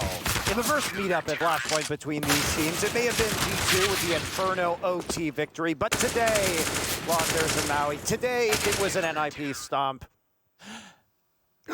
One thing I've learned from my South African friends is that it's a new day, my boy. My boy. It is a new day, my boy. And NIP have put the crown on Inferno. Unstoppable, best Inferno team in the world. Rez, top 5 player in the whole world. God damn, what a performance by NIP. Maui, take it away. Honestly, the maybe just a little bit of hyperbole there, but like not that much. NIP looked really good this game. They all in all, this was a really solid defense to start things off for NIP. G2 could not get a lot going, and the thing is that NIP had a great defense, and they probably knew what was coming their way, but G2 even threw in a couple of curveballs, and NIP were still able to counter those too. Yeah, even though you did have a little, just a hint, a smidge of hyperbole there, Londers, Rez is a legitimate MVP candidate for this event, for FlashPoint 3. Playing the best CS of his life. That is for sure. And it might not be a long period, but this tournament is a new Rez. And it's not a coincidence that Device comes on the team and the level of the team raises. There's high motivation. Rez himself had some self-awareness in saying that this is probably a honeymoon period and that he's feeling particularly good. But he is reaching heights that we knew he could reach. It's not completely brand new territory for him. Yeah, indeed. So Rez still in the thick of the MVP race, especially if NIP can close out this series and go to the finals. Probably to say Frozen most likely in the lead in that conversation right now, but we have to wait till the dust settles on the entire event before we give those accolades. Well, Maui, let's talk about G2. Because you were a little bit encouraged at the start of this. They were changing some of their tendencies on Inferno, which you have thought previously were just a little bit suspect. Yeah, when I actually looked at G2 in their first matchup against NIP, I'd say 2 of the first 12 rounds did they actually go towards A. They love B, they love Banana, they love that side of the map. And this time around, they actually started using Arch a little bit more. They started taking Bracket a little bit earlier. They actually changed up their game plan a little bit. And, I mean, we saw, though, unfortunately for them, it didn't work. Yeah, and we did take a look at round 8 there, which is where you're going to make. Yeah. So we can take a look at round 8, and we can see how G2 actually wanted to use Arch, and it was an effective play at that. You can see that NIP were always playing kind of a weak side Arch. Sometimes teams will double up on this position, but NIP actually consistently only put 1 player there. Occasionally, G2 would just dry peek into the area because NIP didn't even have anybody there. They kind of conditioned each other to expect there to be very little Arch presence from both of them. But NIP kind of understood this later in the game. But this was just a really good round from G2 where they were actually taking that space. They were actually putting NIP into a position that they weren't used to. And even though there is a flank coming out from NIP, there's still a really solid conversion here from the G2 side. Split comes in. It's a bit rarer to use the split through CT because there's like 1,000 ways to die, but once you get that perfect setup where you get the arch guy early enough or whatever it is, then this is a very powerful way to attack the B side, of course. Quad becomes one of the only good positions, and then doesn't become as useful because it becomes obvious. I think one thing that's interesting is when you look at the radar at the end of that round, it's almost like NIP didn't believe it or something. Like, they barely even rotated. There were players still kind of hanging around A. Like, they pushed down mid. They should have known that it was a B play, but they almost sacked the round at that point. They almost said, yeah, if you don't get 3 kills, we're just not doing this. He was jumping up and down the other room. Guys, they're not going to go B. There's no way. He's communicating in semaphore through the window. Yeah. Not that he was, but not that he knows semaphore secretly and is communicating with flags. But it could be happening. That's true. That's Maui's semaphore. Oh, okay. Yeah. Nice. Semphis always said it was possible that someone could just have, like, their body tagged with vibrators or something, so that they got signals from another coach or something. But he would I don't think that's use vibrators. Yeah. Where should we go from here, Maui? Just tape them all over your body. Just so you know, like, this one's A, this one's B. Yep. That's why, by the way, at most LAN events, they take players' phones away, if you are unaware, because any kind of vibration in the pocket could indicate which site you're going to or any other secret messages. So don't allow those. Admins or refs will take those away. All right, well, enough of theoretical LANs that don't exist anymore, but hopefully will exist again soon. I look forward to being able to take players' phones. Anyway, let's go to round 9 and take a look at Alan's telestration of the round. Thank you, Monty. So jumping into this round in the first half, and NIP have 3 players stacked on towards this B bomb site and a head stack here behind this long smoke, so they can see in towards this brackets area, and they know that no G2 players are about. So as this round plays out, G2, they'll be executing on towards B, and they'll go straight into the AWP of device as Jax goes down. And they get up some great mollies to the NIP squad, and Amanek burns to death. So now in a 5-on-3, NIP, they're in such a great position, but Device, he misses a shot and goes down. Plopsky tries to come through this smoke and also goes down, and now ZCR is the only player on the bomb site. He's taken down also in quick succession as the round falls apart for NIP, and they had all the information. Such a chaotic round, but this was really the story of this first half. What did you make of that one, guys? Back to you on the desk. So this looked like potentially the start of a comeback for G2, but didn't really go that way in the end. It was I want to say interesting as a joke. It's not. It was an interesting half of the way that G2 approached the C side because they were taking tons of space with dry peaks. The interesting part about it was that it was working. They were actually winning so many duels, and there were a number of times where actually Device was holding a favorable angle, and then he would die, or he'd just get caught out on a weird timing. Yeah, and speaking of that, it may sound odd because we are looking at NIP having just won this match and looking at rounds that they lost. And what makes seem even more odd is we're about to look at Device's deaths. But Launder, there's a point to this. There's a point to looking at his deaths on CT side. Yeah, in the first 10 rounds, there's a few times where you think, okay, he's allowed to take that duel, but he just gets outgunned, or like, here's a moment where he gets out timing. Jax comes up on the side of this one. I was watching this game. It's like, okay, there's a few times where I'm like, he's allowed to be there, but he was getting destroyed. Sometimes unlucky, sometimes really nice shots from G2. But either way, it was quite comical And it actually makes you wonder how in favor of the half NIP would have been if it not for those deaths. Yeah, it seems like NIP definitely had a chance to run away with it had Device not been in some of those scenarios. Yeah. I think what we didn't show but is worth talking about is just how strong Rez was towards A, though, because the clips we showed avoided Rez, but when they went to him, it was lights out. That guy was just destroying everybody. The crossfire that he has with ZTR in pit or on balcony, and then Rez in the bomb site is just it just seems like it always sets up Rez for these insane multi-frags. So got to give Rez a lot of props for the putting together what was actually a winning half for NIP. Yeah, and finally, after all those clips, we are going to come on the positive of NIP after exploring how they got dominated but still won the CT half. Anyway, very weird, but it does tell a story, guys. Trust me. We're going to go into round 17, which is the force buy after G2 wins the pistol, and this is where NIP just started to really pull away with the game. Yeah, this is where you see the nade stack going towards Jax, and overall just a great set piece coming out from NIP there, where they overrun the A site with a nice little airstrike there into the pit, and on top of that, just good trading protocols, trading spacing to get into the A site on top of that. And G2, they attempt this, but this is the most important round of the half.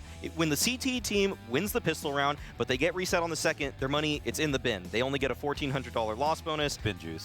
There's not a lot they can do following this, and NIP were able to string together 5 rounds straight following this excellent little set play they had. And of course, they got ZTR in his position on CT side, on D side, here in the pit, locking it down. Switch to the Tech 9, I think, and finds this third kill. And the beautiful part is, it's underrated to just look at the fact that Jax dies with 2 targeted grenades for him in Big Pit, because it's actually harder than it looks to execute, to like get the nades in the right spot. If it doesn't land right at his feet, then it's not going to kill him. And if he's still alive, even if he has 2 HP, it slows down the exec a lot. So they were very flawless about the way that they exec on that execute, and they got into position and got that motor smoke down before any of the CTs were even close to the site. Yeah, really good stuff from NIP. We do have a special guest joining us, though. It's a man who includes in all of his contracts that we can't show him below the waist because he's actually a satyr and doesn't want people to know he's half goat. It's Anders. That's one of the reasons. The other reasons is just the number of vibrators that I have attached to my body at any moment in time. I just try and... Anders, keep reminding us where the death segments have gone before we get there.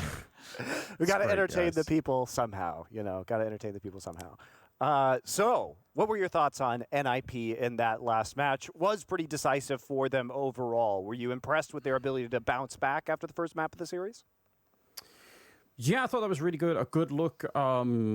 I mean, it is. I think it's unfair in some sense because obviously NIP are playing this on normal mode, and I think in some sense G2 have decided to play on hard mode. Like, it doesn't even matter how much ahead they are, how good the rounds look. Like that 1 versus 3 at the end, that was like a summary of the entire game on Dust or Inferno. It just seemed like it doesn't matter how far ahead they are; they have to find a way to lose it anyway. So they're obviously somehow playing on just different difficulty settings, and I admire NIP for winning it, but I kind of admire G2 more for trying to make it that hard for themselves. I think that's great. That has been the story of G2 at Flashpoint 3. We touched on this earlier. They've never 2-0'd in any of their wins, and they've made it into the second to last match of this tournament, which is impressive. Impressive. Carlos would call that G2 magic, probably. It's right.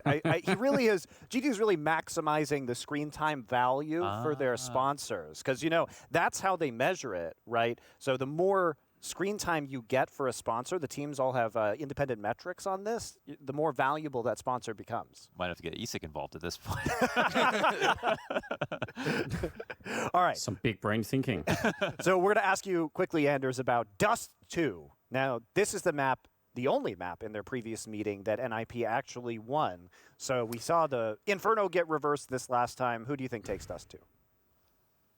Well, the thing is, what's the thing? Going into Dust 2, I really started thinking about this. Just from memory, I think it was Hunter and Nico that were underperforming last time. Actually, I'm lying. It wasn't from memory. I looked it up on the internet. They underperformed last time. They actually faced each other, and I don't think that's going to happen. So if you're thinking, well, NIP will just repeat that performance, just remember you're banking on both Hunter and Nico playing badly on Dust 2, and I'm not a guy to do that. I think they're going to win. Great. I think the logic actually makes sense. It sucks to reduce it to that, but like Hunter and Nico underperforming multiple times in a row, it just won't happen. Nico's had his all-time best performance on Dust 2 versus Device. And that was just a couple months ago. It's a specialty map for him. But the same could be said for Device as well. He's a fucking insane car opper on the map. Probably the #1 watch demo like of any players, for an opper on Dust 2 is Device. So it's going to be a hard match both ways, but I do expect G2 to play better than last time.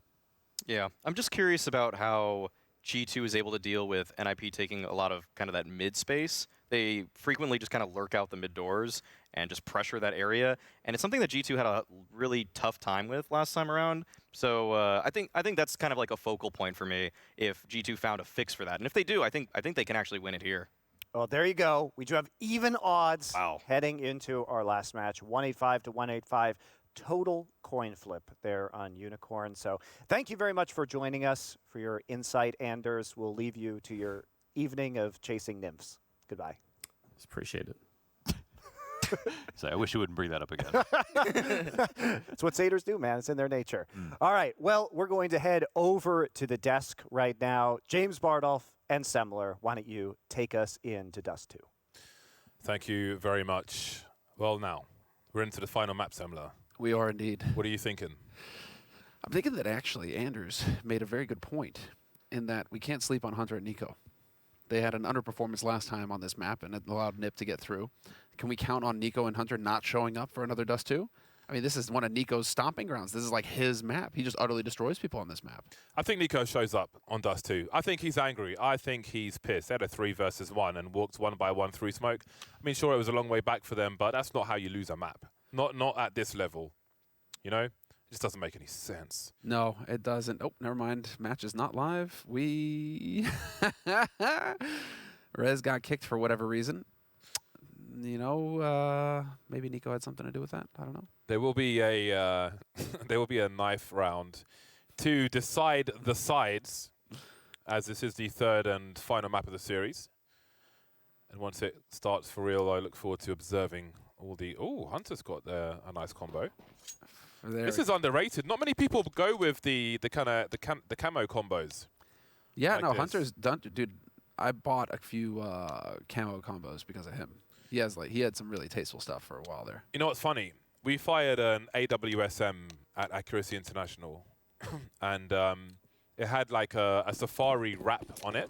Okay. Which is hilarious because it's like like Safari Mesh, for example, is the cheapest skin. Sure. In the game, but it's the one that's actually true to life. Indeed. So I thought it was hilarious. It was functional. Functional. It's like functional fitness. So also Tronic bayonet. Oh, buddy. Oh, it's looking like Nip are going to get to pick which side they want to stay on. And they are going to be going on the T side. Nip want to be the aggressors in the beginning of this 3rd map. So yes, I mean, Anders made some good points. I think that everybody on the desk made some good points this segment. It's a good thing that your headset was not on when Anders started talking. Yeah. He was saying some weird stuff again. Well, he's in Denmark losing his mind right now, dude. So I think it's long been lost. That mind of Anders is out of control. Well, this is going to be a spicy one, but I do have to stick with my prediction. I think despite Nico, despite Hunter waking up on this map, I think Nip are going to have what it takes to counter them, and the fact that they get to start on the T side as well, I think bodes very well here for the Ninjas. Nico, though, there he is, shows up, takes out Hampus, and they know that Hampus, when he's alone like that, he is on the lurk. The rest of them are deathballing somewhere on the map, and it's looking like they're going to run right into the firing squad. G2 were ready for this. Impeccable work. That opening kill from Nico left him alone on long when there were otherwise 2 people there. Going up cat. Might not work out for Ninjas in Pajamas in this pistol round. Their Twitter team are writing memes about how they're just sucking at pistols. They're losing a lot of them. They are. And Device, he's going to take out the flanker, let's say. Jax is not going to be expecting. What was the meme? Oh, just that they just... Like, let's win this pistol round, guys. Lose the pistol, essentially. What? But hold on, is this G2? NIP. Okay, NIP, I was about to say. 1 versus 2 now. 50 seconds left for Device to ace the pistol. He's taken out the trade fraggers and the lurkers and the rotators and so on. Nico has heard him. Does he peek before Device gets around the corner? Yes! And stops the rot. G2 will claim the pistol round. Yes. Curious to see what the pistol win statistics are going to look like for G2 after this one, because they have nearly 70% win rate on pistols. So I was going to say, man, that's a little... Usually G2 social media are pretty on point, but that would be a bit of a stretch if they were making fun of their pistols. But, yeah, well, there we go. However, G2's second rounds are utterly horrible. It's a coin toss as to whether or not G2 will win this round, 50-50. So, oh my god. Boom. All right, that's a good way to start it. Pre-watershed. It's not even 3 p.m. here in LA. Oh, there's another one. There we go, buddy. Amanek warmed up. Finally getting to off a bit here on the CT side. Can cut himself loose. Well, scout, but still. Let's say snipe. Hey man, these are some of the most satisfying frags to swing around with the scout and just blast people in the face. There goes Rez as well. I want to see an ace. Show me an ace! That's 3. Oh, god damn it. Hunter's going to deny you, but that's 3 kills with a scout in mid from Amanek. What a nutter. And now Hunter's got an AK as well, just letting Plopsky know. He was kind enough to let Plopsky know. Plopsky's got the bomb at least. He's got that going for him, all right? But all of his teammates are dead. And Nexus pushed up very close, and Nexus is going to have the shadow warning if Plopsky pushes in here. Yep, easiest kill of Nexus' life. He sees the shadow before he even sees the player model. Nothing but headshots. Yeah, that was spicy. And G2 may be just trying to set the tone here. Oh, man. Oh, my days. That was so sick. So clean. All wall bangs. The scout, man. It's just, it's the Ferrari peaks. Do you remember the metal doors? Once upon a time. Glad they're not a thing anymore.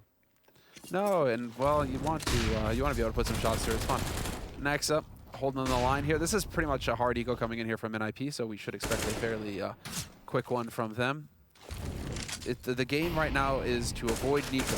Die to anything else on the map but the MP9, if you're NIP. So if you find a rifle, just run at a rifle. That's fine. If you find the scout, run at the scout. If you find Nico, run the other way. Hunter has a challenge. He has a side quest towards the middle doors, but it seems he will avoid it to some degree. Crab walking into an off angle. Not quite the door, not quite the window. Let's see what he has to offer. This edge forward from the Ninjas.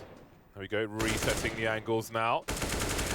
Side quest achieved. Some XP has been gained by Hunter in the third round here on Dust 2. This is not too shabby a start on the CT side already. 3 from 3, very few rounds on the board, yes. However, CT sides can be a real struggle. So it is a little cushion, an element of comfort for G2 to start with a 3-0. Device will be putting out the AWP. The scout persists in the hands of Armanek, and we know that could be a problem. We'll see if he peeks ahead of this smoke. Looking over the top for now. Not challenged just yet. We'll see what the makeup of this round is. Nico very close on A doors, jumping past, seeing what's going on. And now they know Device has an AWP.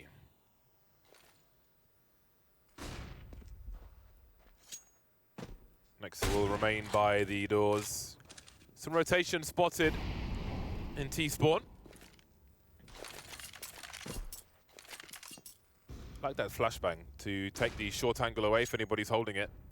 There is a flash back from Armanek with the scout. Meanwhile, Nexa could be in trouble. Nico has one flashbang, but there's no time to throw it because down Nexa goes. Long's been taken, and NIP already have short. G2 are very out of position here. Jackson Hunter are about to figure that out as well. Oh, man. That kill on Nico is going to be brilliant. That is the last line of defense here on this A site. Amanek in mid can, you know, scope all he wants. He's not going to see through that smoke. Jack's on a flank into T-spawn, and Hunter holding on to B site. I think at this point you just kind of back off if you're G2 and save your guns. We saw this from NIP against Big as well. They had a very clean A take from Long. NIP, they've shown that they are very capable on this map. But they had some very clean A long takes and rounds there. Even though that was a bit of a disaster against Big for NIP. Fair enough. They still fought back on their T side and got a few rounds on the board. But the main thing to take away here is that they won 16-12 against G2 the last time these two teams faced on this map. And that was this tournament. So we're getting the rematch right now. It's 5 days ago.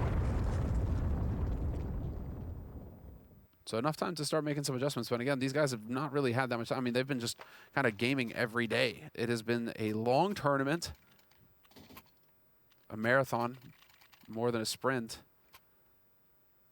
But now we are here, and this is potentially the last map of either of these teams' tournament so far. This is it. Who's going to make it to the grand finals to face off against Mouseboards?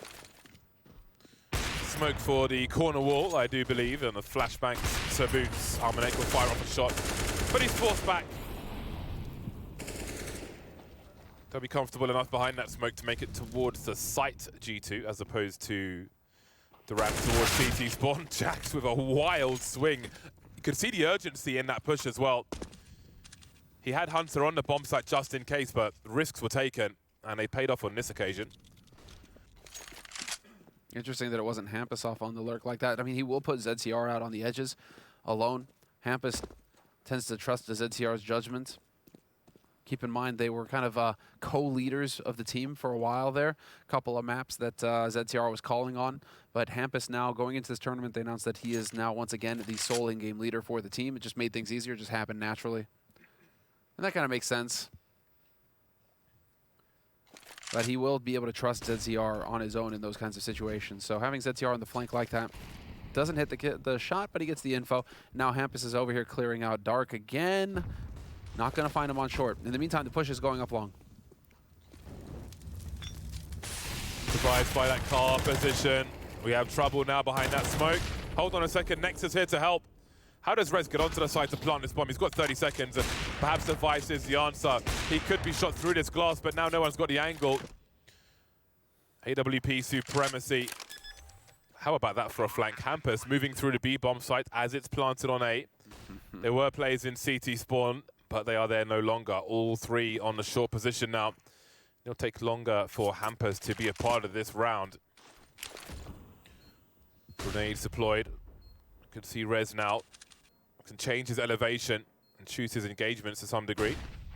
Device checking long just as they start creeping towards the site, and Nexus finds himself on an island. 1v1 now with Device. I think he landed a headshot there, but Device landed a more fatal shot, allowing a second round for the Ninjas and draining the money of G2. Quad kill for Device in that round.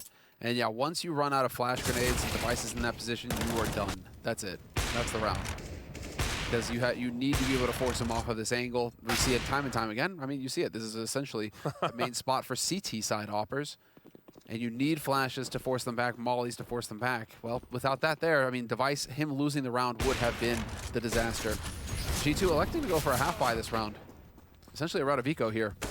Sort of bait to pull the crosshair away from Device. He did get tagged, but to no avail, it seems.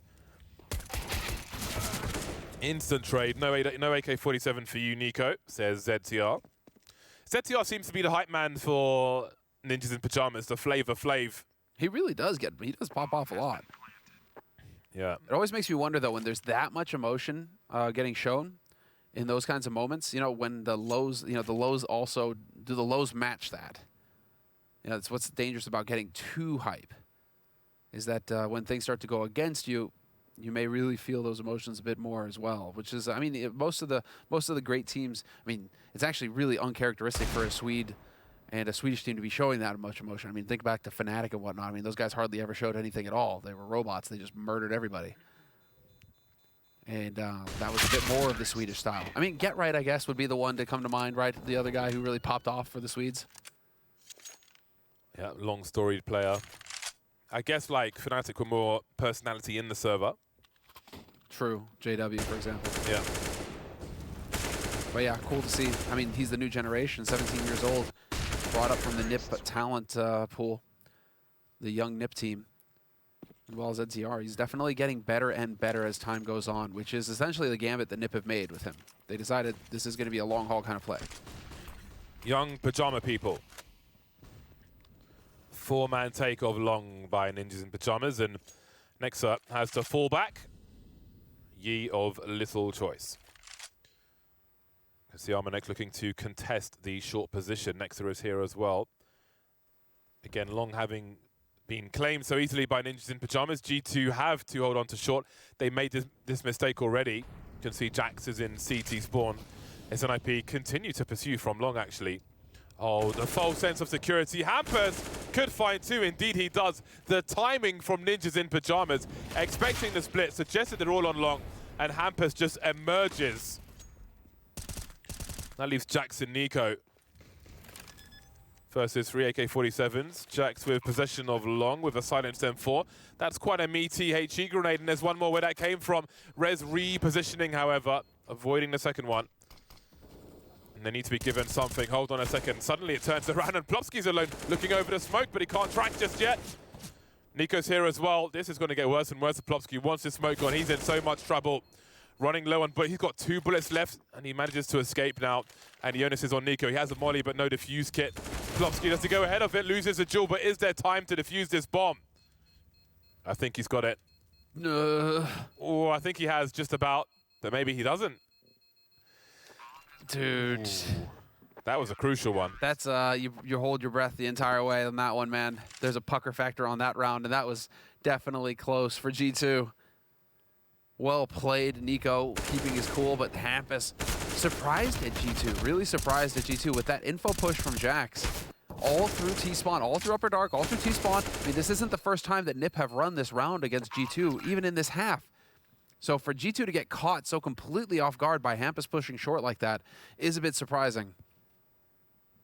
So Nico, fortunately for them, was good enough to pull their bacon out of the fire, but that was way too close for G2, and so G2 are going to have to make these adjustments here. Start taking into account that there is a stylistic approach from NIP, and that is to have Hampus on his own and the rest of the team grouped up. An MP9 on Dust 2. Not the easiest challenge for Nexa, as you can see on your screens now. No AWP for G2. Device, though, wields the sniper rifle. And they look to reset G2. That was such an expensive round. No, I was just wondering now, you know, it's like, did ZTR pop off that round? Questions abound. Flashes out through long again. And Hampus taking points, but this is, look at this aggression up mid. This is incredible. Amanek, Nico, all the way up at top mid already. Yeah, this may be the right response from G2. I can't imagine NIP are looking for a flank with this kind of timing.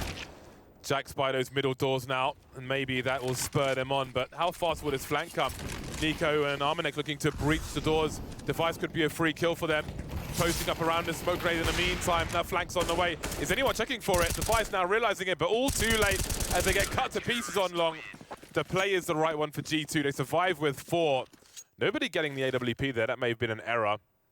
Either way, it's 5 rounds for the G2 on their CT side, which is a good start. 5 rounds from 8 on the CT side. Not too shabby. Not too shabby at all. And more importantly, right now, NiP have got to feel like G2 are just burrowing into their brains. This is a question of whether or not Nexa is in your head right now for Hampus, because they're these aggressive pushes from G2. I mean, I think right now what G2 are adjusting to is that NiP aren't doing default kind of rounds where they're having people spread out. And if there is some kind of spread, it's just the one guy on the other side of the map. And so if you can find and kill him, you're feeling pretty good about yourself.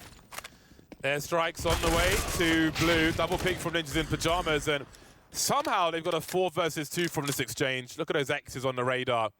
All the bodies lying next to each other. Line them up, zip them up. Hunter and Jax remain separated. Jax, the information man, as is Device. One of these players is about to be lost, that's for sure. Heading towards each other, just about winning that duel. Now Hunter's got so much to do. Emerging from long, but he's walking into 3 players. Some of them are heavily tagged, however, and he cuts down 2 immediately. The bomb racing away now. Is he close enough to hear those footsteps? Yes, he is. Yes, he is. Hunter, he's got a long way ahead of them. Ahead of him, though. But he doesn't have to worry about the flank from Device. He is going to be able to get right into this. He's going to be able to get in here so quickly. This is incredible, Bardolph. This turn of speed, do they expect him to be behind him this early? Plopsky with the molly already. So yeah, that makes you think that he is going to be thinking about it. And Hunter, no fear! What a play! No fear at all, and he had the angle. But he didn't have the kill. And that spells disaster for G2 as their money runs too low for a full buy. And that gives NIP a window to some more rounds on the T side of Dust 2. We had 2 rounds for G2 of late, and NIP are back to winning ways again with a good chance to string things together. So let's see, they've got reasonable spawns towards long. We've got the smoke on the corner again, and there'll be the flashbangs by the palm tree over the top. Allows them to fight without getting flashed by their teammates, and there isn't much for G2 to fight with. They've got 4 players on the B bomb site. The long take immediately from NIP will prompt G2 to push through B tunnels, but Device will see this. You'll see Jax at the very least, sees a lot more now, and that can mean a fast forward from NIP towards the A bomb site. Eventually he goes down. You get enough bodies thrown at him. Eventually somebody's going to hit that 1 dig. They do manage to get that bomb planted at NIP, and this is a great stabilization coming in from the Ninjas. It was looking a little dicey there with those back-to-back rounds, the 2 rounds in a row that were pretty good for G2 with the aggression. NIP have found the answer, though. That is to just plow through the defense even faster. Don't even worry about those flanks. And so now, while Nico manages to sneak an AK away, he's going to be posted up, over here on the B site, just making sure that he's on the opposite side of the map so that he can hold on to this gun. And NIP now sitting pretty, Bardolph. They're going to tie it up here. G2 not far away from their next buy, however. But we'll see what they have in terms of utility as well. That'll be important.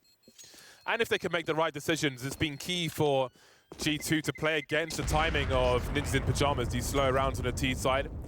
Often with a gap for G2 to fill and turn into a flank.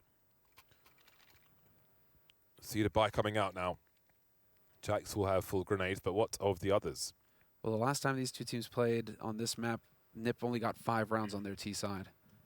And that was against a Hunter and a Nico who are pretty much dormant. This time around, Hunter topping the scoreboard for G2. So it's not a complete repeat. Nico hasn't quite caught up to his cousin, though, so we'll see if that shakes up. But we're lacking a little firepower on Ninja's side as well. Plopsky and ZTR not really having too much action go their way. So now this is going to be the turning point. Can G2 establish the lockdown on this CT side and win out the rest of the half? We're finally going to get some B action here for NIP.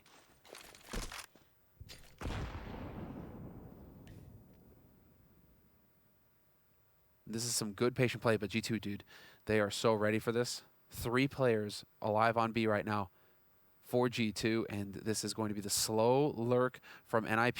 Pre-fire, nice shot through the box, that's it. Go time! Well, there's 2 for Jax immediately. Plofsky to trade now, and Device follows up with the Glock. 3 versus 2. Hampus on the A bomb site looking for any lurkers, any stragglers, as I'm sure he will rotate a little later on. Bomb planted now, and we'll see what G2 choose to do with what remains of their CT side in this round. Nexer and Armanek. Not much for them to offer, really. Outmaneuvered and outfragged. Outfragged is the important one. It's nice to see an AWP go from angle to angle there. See how Device chooses to clear the positions. Ready for the flick. Very smooth with the mouse as he moves through those positions as well. Very smooth and consistent. No races. I like how just we're getting these kind of scrimmy approach thrown in as well from NIP, where they just go and lurk their way onto a site as a group. And so you're just trying to maintain that element of surprise as long as possible and then explode. As soon as they know you're there, boom, everybody runs out, and you see just how quickly they overwhelm this defense. There were 3 players for G2 on this bomb site. That should be a worst case scenario for NIP. And yet, because they're just so grouped up, the spacing is so good, they can just blast through onto the site and just trade each other so quickly.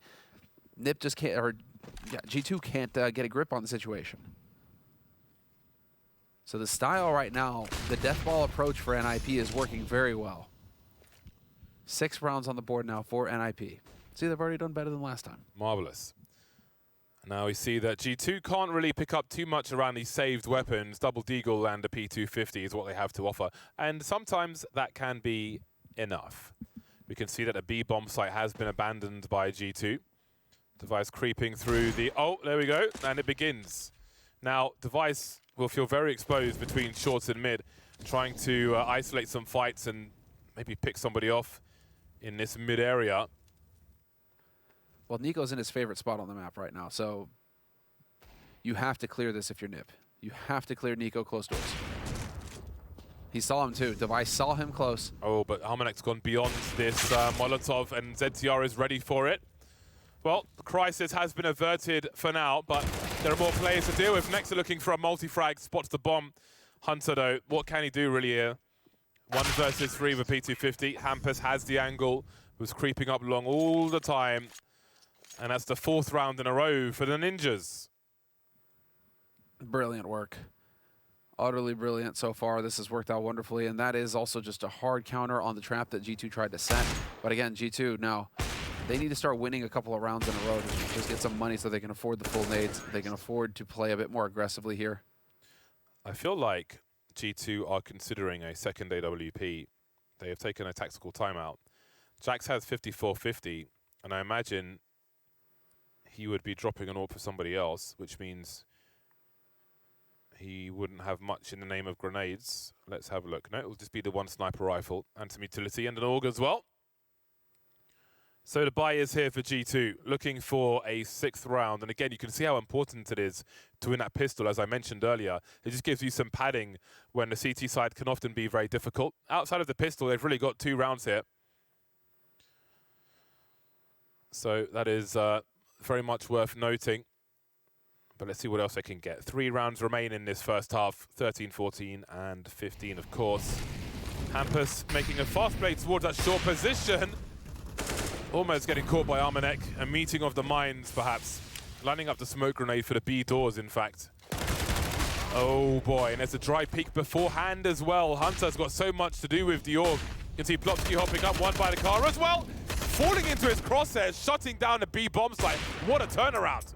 There you go, and that's what needs to happen. Although Device is going to be able to rotate in here quickly. Counter smoke. Needed to hit that shot. Doesn't get the follow-up. There was a world where he hits that shot. Fractions of a second off. Nico gets the kill first, but Device had the lineup. That comes down to milliseconds there, yes. Bardolph. That was an explosive round. And an important one for G2. Utterly. Have a look at this. Into the crosshair he goes. And then the 3rd kill as well. Very strong hold from Hunter. It's kind of star power that you need there on G2 to be waking up, though. Hunter needed to get a big round in. Are we going to get a rinse repeat? I think so. What a play. What a call from Nip. Oh, that may put a stop to things. The deep HE behind the smoke as well. That would have been so sick. They would have, I mean, G2 would have just lost their minds had that been a quick B play, and it's looking like it's going to be a B split. They may catch Armanek on the wrong side of this smoke. My God. Oh, they're all lining up grenades. He's got a chance for more than 1 kill here. There's the first one, falling back beyond the flames. Quickscope was almost on, and they head towards that B bomb site. Jax has no idea, and down he goes. He's the only man there. He's the only man there. Nico boosted up, though. Hampus looking for something. He's got sound cues in CT spawn. We can see one player making his way down. Completely blind is Hampus. Now there's a man advantage. Now the green light has been activated. They've got to go for this now, G2. There's still so many nades to deal with, though, from NIP. Still a smoke on Rez. He's going to be able to throw that in. Decides to use it to block the doors off once again. However, that is not going to be the pain point. It's going to be upper dark here in a moment where the action's going to go down. Nice shot from Device. You can see as he crouches, he just moves left and right. Explain that in a second. They're just running to their doom now, G2. I don't think Armanik's going to get on the bomb in time, and he does run away after all. So because he's repeatedly crouching in the same position, there's actually, by design, the game makes your crouches slower if you're static to stop people abusing headshot glitches. So you have to strafe a little bit left and right to keep that function reset. You can literally go and test that right now. Yep. Just crouch, crouch, crouch. You guys know what he's talking about. It's really annoying. I hate it.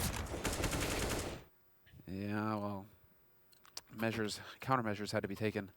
We're in the 15th round, Bardolph. 8-6, and NIP have done a fantastic job of regaining control of the situation. It was looking a little dicey. And the last time that they faced, G2 came out ahead on the CT side of Dust 2. This time around, it's NIP in the lead. Looking very good, and after hitting A so often at the beginning of this half, they have now fully shifted their attention over towards the B site. Jackson Hunter ready to greet them this time, however. So there are 2 players on the B site ready to go. Hampus going through the motions, though.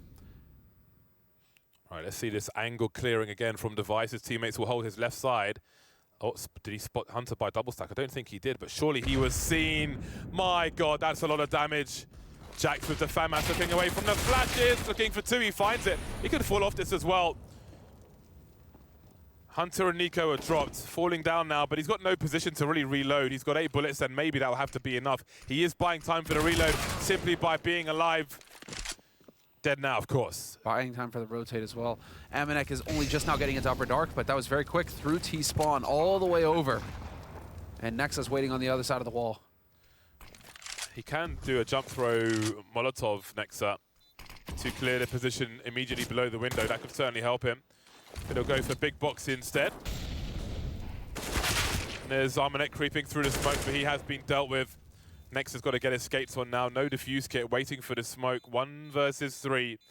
He could get some kills from this, but how likely is he to get around at this pace? Not very likely at all. Device by the car position. 1 more to find, but I think it's purely for the stats at this point. Rez in the corner, and he's done his job. All the kills for Nexa, but not the round. It will be 9 rounds for Ninjas in Pajamas, but a noble 6 from G2 on their CT side. Who takes this deciding map? Find out after the break.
G2 takes 6 rounds from the CT side. I think that's good. It may be good enough.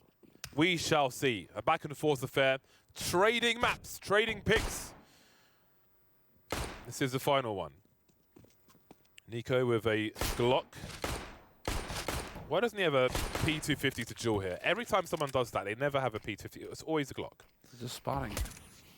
Info, info, info, info. Well, here's some info for the team. Super Mario Brothers into the B bomb site. Device very patient with that shot. And he'll do even better than that. Some help from Hampus as well. Shut it down. NIP take the 10th round. Their 10th round, rather.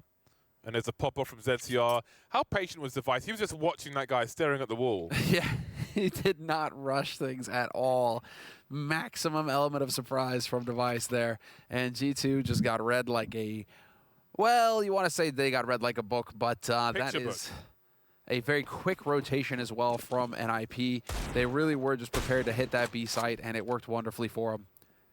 And G2, unfortunately for them, they tried to go for a decisive round and just did not pan out. So now we get a force buy from G2. They are not going to take this lying down.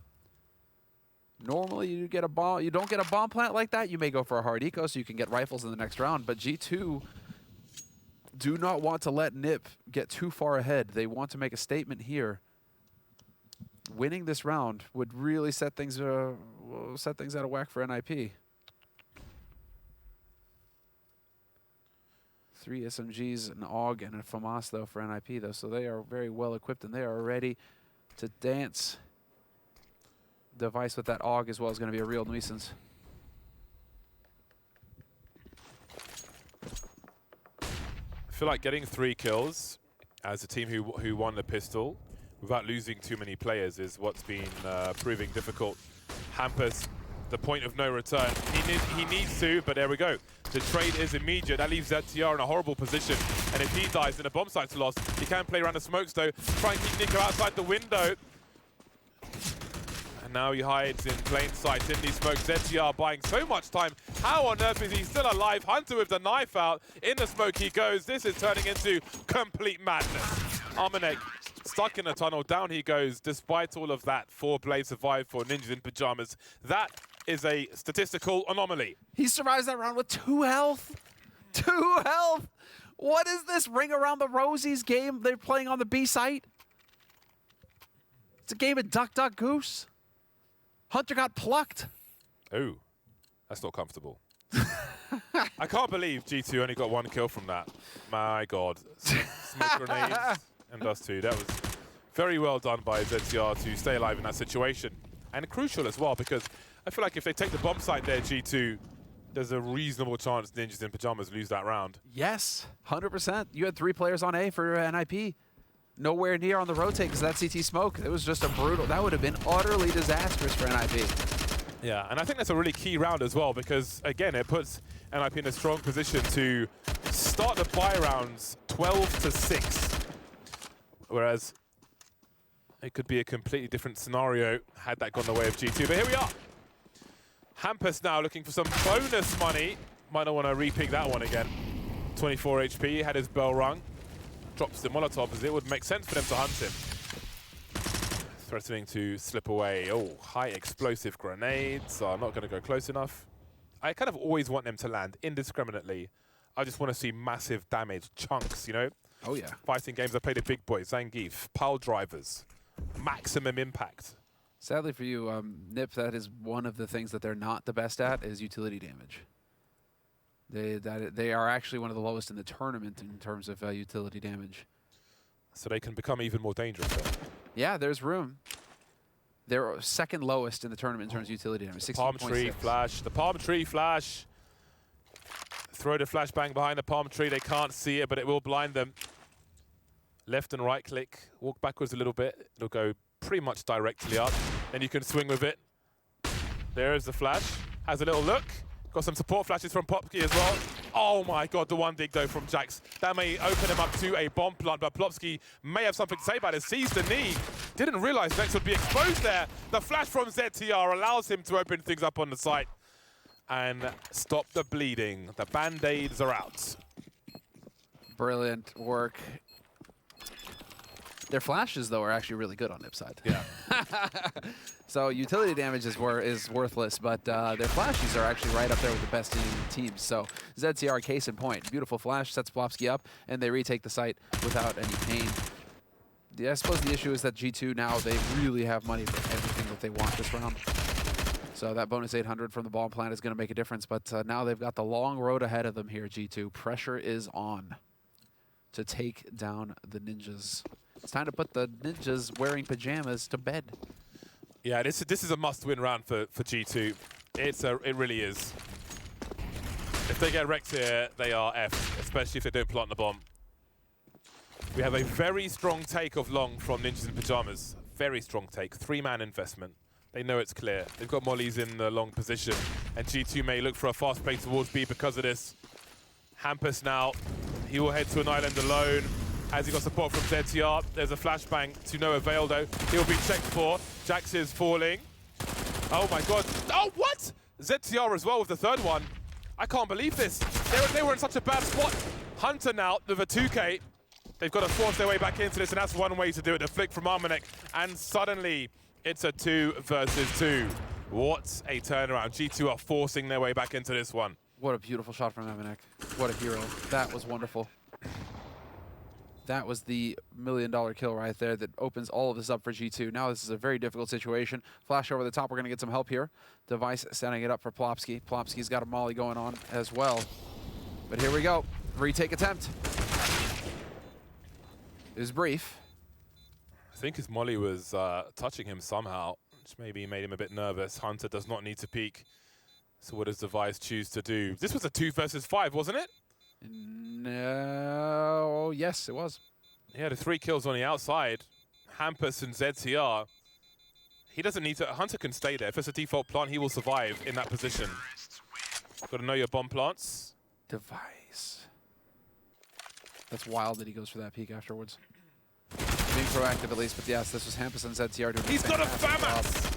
Just shutting that down. But then ZTR, this is the time where ZTR dying, I think, actually really hurts him. Could have just tried to play passive from the side at that point. But the peak for info is exactly what G2 needed. That was the window of opportunity for them to get the ball rolling. And from there, they just spin it out completely. So unfortunate turn of events. And this time around, NiP are calling the long take. They are going to be hard countered. This is all over the place, Bartle. Oh, this is going to be a big one. Plopsky in the smoke of a Desert Eagle. Device on the way as well. Hampus holding down a short position. But Hunter will chase. Hampus just around the corner. The flashbang's gone the wrong way. And that stunts the growth there for G2 in a short position. Still fighting on long as well. There's an enormous battle here. ZTR, the only man who's not over towards the A bomb sites at present. Plopsky with the deagle now.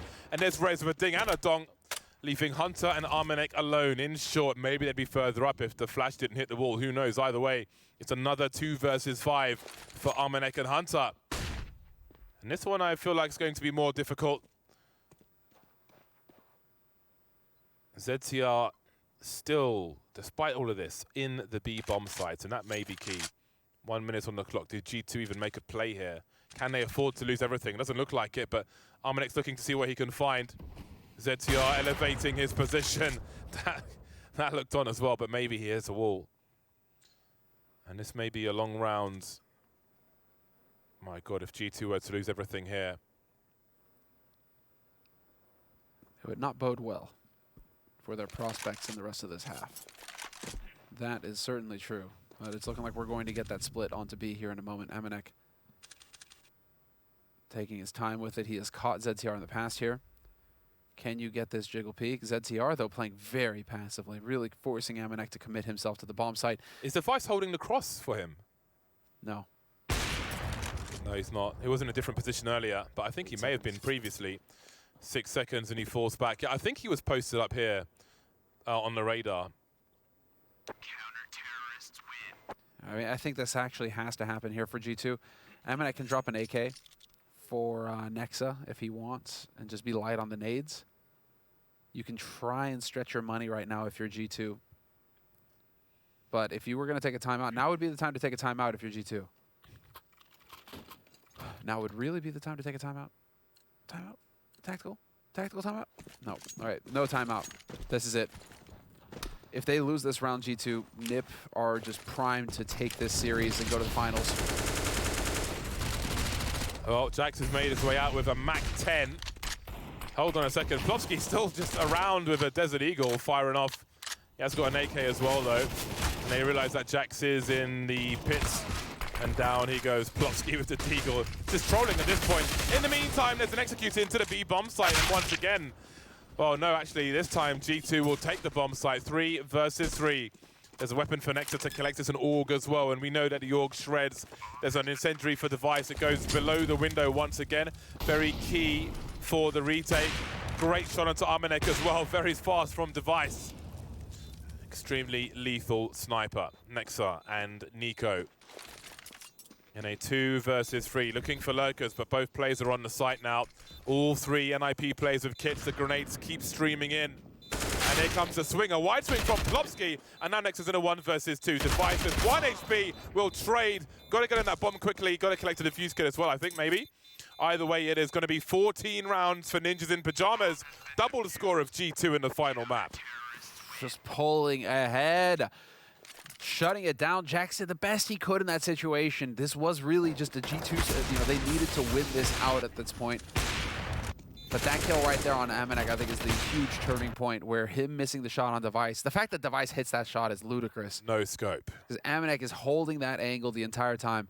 But Jax, man, he did the best he could, just drawing the attention, as much attention to himself at long as possible while his teammates hit B. I mean, it was really just the perfect bait and switch, and yet it wasn't enough for G2. That bomb plant is crucial for G2.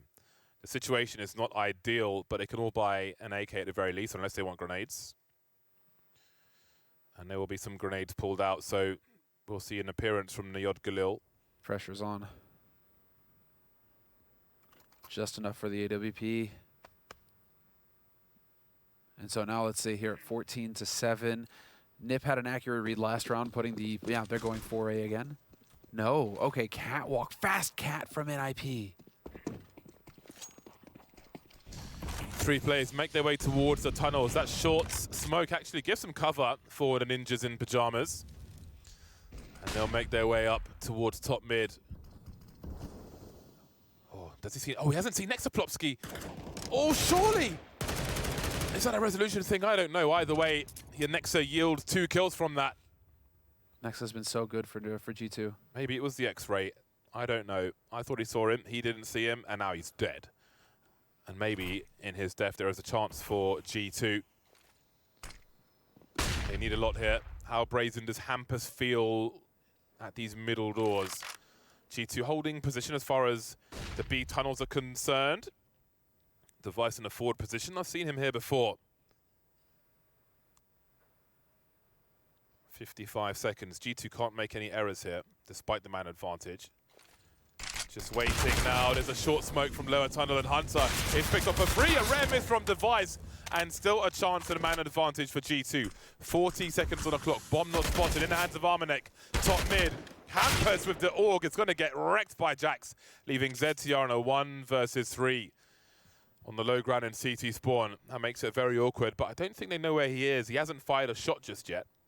No, he's the usual B player, and so maybe they're thinking that he's rotated off. Yeah, look at that. No fear from Nexa, just straight out. Okay.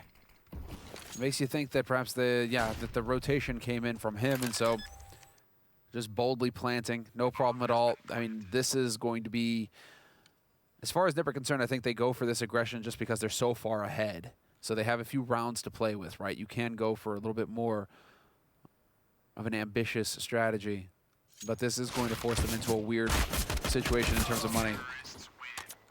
Eco situation coming up here, double eco possibly for NIP, so it's going to let G2 start to get a little bit of a head of steam going for themselves. Really surprised by that miss by Device. He's usually so consistent at hitting those kinds of shots. I mean, that's right in his wheelhouse. Holding an angle like that, so incredibly rare to see him miss those kinds of shots. He's top fragging on the map right now with 24 kills. And Nico, dude, Nico 9 kills right now. We were talking about that on the desk and how unlikely it was for him to underperform to, you know, this is Dust 2. This is supposed to be where Nico shines, and yet he is not having that impact for G2 right now. Oh, boy, that is a flick from Armanek. That's a wrist breaker right there. NIP suddenly poverty status. Device leaving that AWP money, though. Not going for the full force bite. G2, 6 rounds behind, which may be 3 buys. That may be the more palatable way to focus on a comeback for the T side. Forcing the positions away from shorts. Will there be a rotation towards A with that presence? We can see Rez playing the blind spot.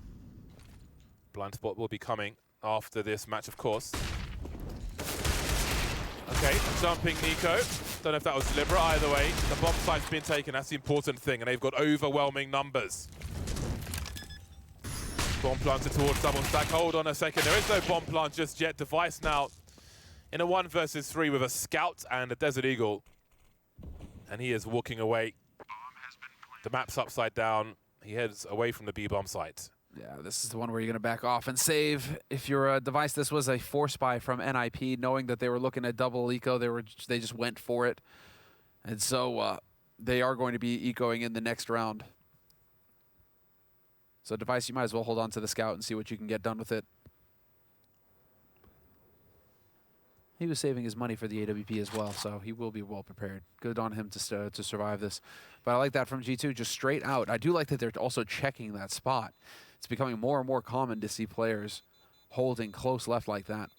And so Rez still able to get the kill on Nico, but it did not spell total disaster. They were checking it early, G2. They did not get fully caught off guard.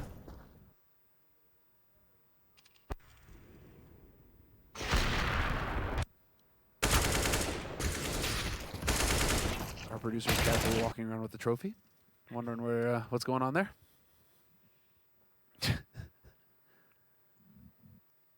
Beautiful trophy. It's a good chance for G2 to make it to double figures here. Device has given his Desert Eagle to Hampus as he continues with the Scout. And there'll be a takeoff long from G2. It's a good start. We can see there is presence on short from Ninjas in Pajamas. Looks like they weren't quite sure if they wanted to go for the short boost. Device thinking otherwise. Going to hold from Goose instead. And we'll get a little bit of a closer situation here for NIP on Catwalk. Wow! You kidding me? Rez gets that kill with a USP? You have to respect it. You must. Oh, Hampus. Okay. Not like this, surely. Next up, Bomb Carrier, 31 HP, and Device is looking to do more damage. Oh, buddy, two are tagged heavy. This is a winnable round now for NIP. Mac 10 on Plopsky, even a P250 on ZTR. Oh, there's a gap in the smoke! Are you kidding me? They have to use all 3 smokes just across. The lurk smoke could invite some spray. Plopsky has to be careful here.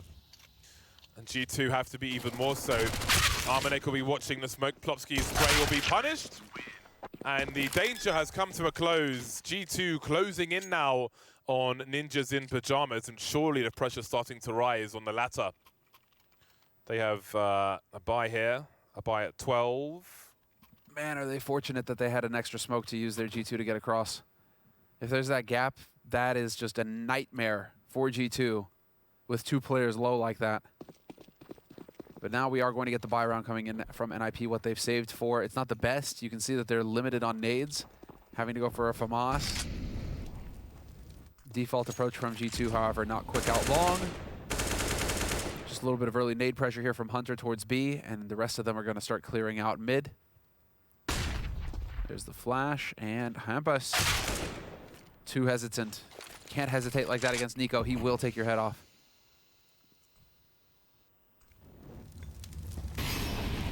It would seem that momentum is firmly in the hands of G2 in round 25. I would agree with that assessment.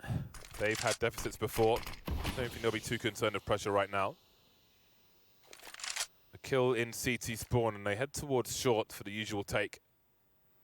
But perhaps suggesting a mid to B play. There'll be a pop flash and a swing from Rez, and that may make the grenades even stronger. He heads towards the A-bomb site, however. So there will be a third man in position. Device by the car with the AWP. Hold on a second. We have a change in approach from G2, or do we? A few more grenades into mid, and ZTR will see that no one's really there. We've got one on the low ground, and Device will get deleted immediately. Rez has to respond. AWP loss is a big frag for G2. Down goes Rez as well. Plopsky with the FAMAS may not have the range. 2 versus 4. Outmaneuvered and outfragged. That's becoming more and more of a thing to get that guy dropping down to CT like that, just to change the angle of approach. Makes it more difficult to hold from that AWP for the reason you just saw. You can just get bopped. You're scoped up looking at Catwalk, and that's exactly what your job is supposed to be as the opper. But you can just get taken out immediately if you're not careful. So 14-10, it's soon to be 14-11. G2. Do we get the run back? Entirely possible here at ZTR. Dude, he's going to peek and he's going to die. Yep, he's going to peek and he's going to die. These are not confidence-building rounds for the Ninjas right now. They thought that they had weapons, you know, that they thought that they had these sharp knives and swords and shurikens and whatnot, and they're all made out of rubber right now. As it turns out, they've misplaced safety real weapons. Ones. Yeah, they're just using practice weapons right now and wondering why they can't actually get the kill. We did question if G2 had won enough rounds on their CT side, and right now you have to wonder. Looks like they may have, as they are firmly in control now on this T side. 4 rounds in a row. And again, both CT teams winning their pistol and the consecutive rounds, and we can see from both sides how important that is for them. As CT defense on Dust 2 is often a struggle. Got a short smoke being lined up now. It's a real rags or riches kind of situation, CT Dust 2. Either everything works and you just feel like God and this is great, or you just feel like nothing ever works and this is the most T-sided map ever. Device in the smoke will know that nobody is towards the short position. Of course, Rez is on short as well. But if they think it's long instead, then how do they position their guns? They've got a few seconds to do this. They also have 3 smoke grenades, Ninjas in Pajamas, which they could potentially use to cause all kinds of variants on the A-bomb site. You can see Plopsky already waiting. He can expect a molly to come his way, as you have to clear that short plant position. Very explosive with a pistol in a round such as this. There's a lurk smoke delivered by Hampus, and he may look to creep through it with some spam. Hold on a second. We've got some damage being done here. More smokes to be deployed, but those are 2 important frags from Nico. 2 more on the high ground. Smokes up as well. Device dancing around them. Oh, ZTR through the smoke. This is chaos, but it's being cleaned up. Rez playing the Gandalf position. Bomb still needs to be planted. More smokes being posted up. 18 seconds to plant the bomb now.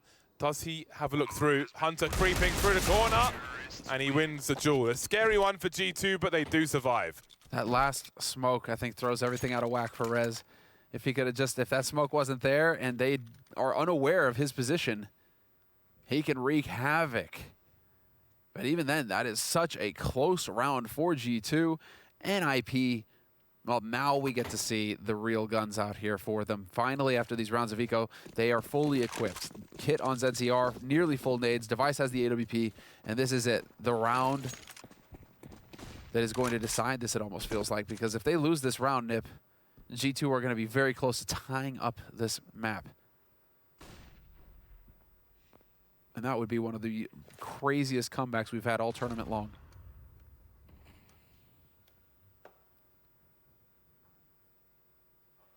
So this is it now. Jack's going to get a little bit of help here from Nico. Start getting a little bit of map control towards Catwalk, clearing out the likely spots that Device would be playing from with that AWP. Unfortunately, for the Ninjas right now at least, Device is playing B anchor with that AWP, along with ZZR. The bomb, however, is outside of long. So we have Plopsky in the pit, and if they look to breach, well, Rez has no flashbangs, which means it's very difficult for him to support Plopsky. Those are crucial, that car player, to have the flashbangs for this situation. So how does Plopsky respond to this now? Starts off well, but goes down immediately. Rez trying to play on off angle, maybe, going straight into the AWP. The lack of utility proving to be a problem, and that's the A site and maybe the round. Just a thing of beauty, Bardolph. Just a thing of beauty, that take. The bait. They don't know the MSR smoke into CT spawn. When you've got one smoke to cross, there is a lineup. It will expose you to the boost position, if you will.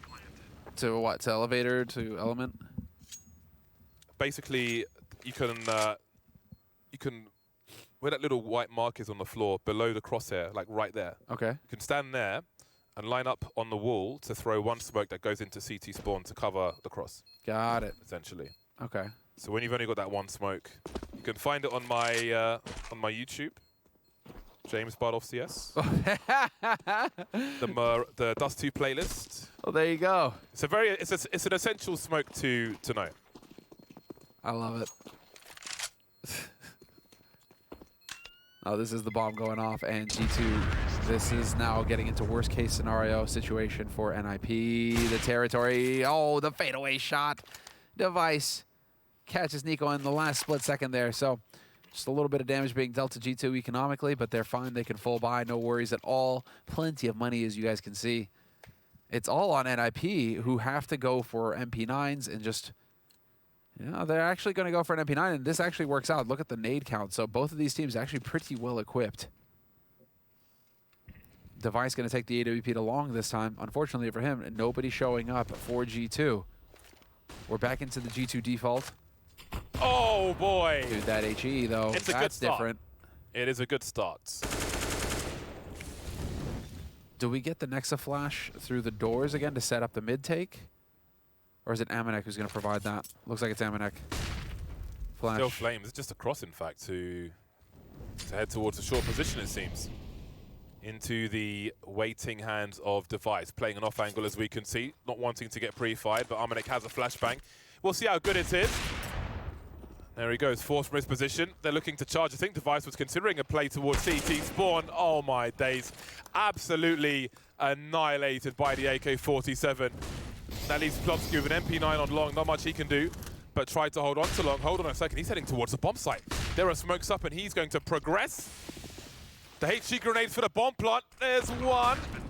But everyone is still alive. A 4 versus 5 retake. Plopsky swinging with the MP9. Spots one by Gandalf. Not really any grenades to force them from their position. Awkward fights across the board as they look to swarm on the site. They're all here. All of them are here. And Jax is in the smoke. How many kills can he get from this? They're lining up for him. Not quite 2, though. Hunter suddenly 1 versus 2. They don't know where he is. Plopsky on the bomb with the fuse kit. And Rez, of course, delivers a very crucial frag. I absolutely adore this. I can hear everybody, all the analysts just going nuts in the blind spot right now, watching these rounds, dude. Round after round, I just hear them howling back there. This is great. What a map.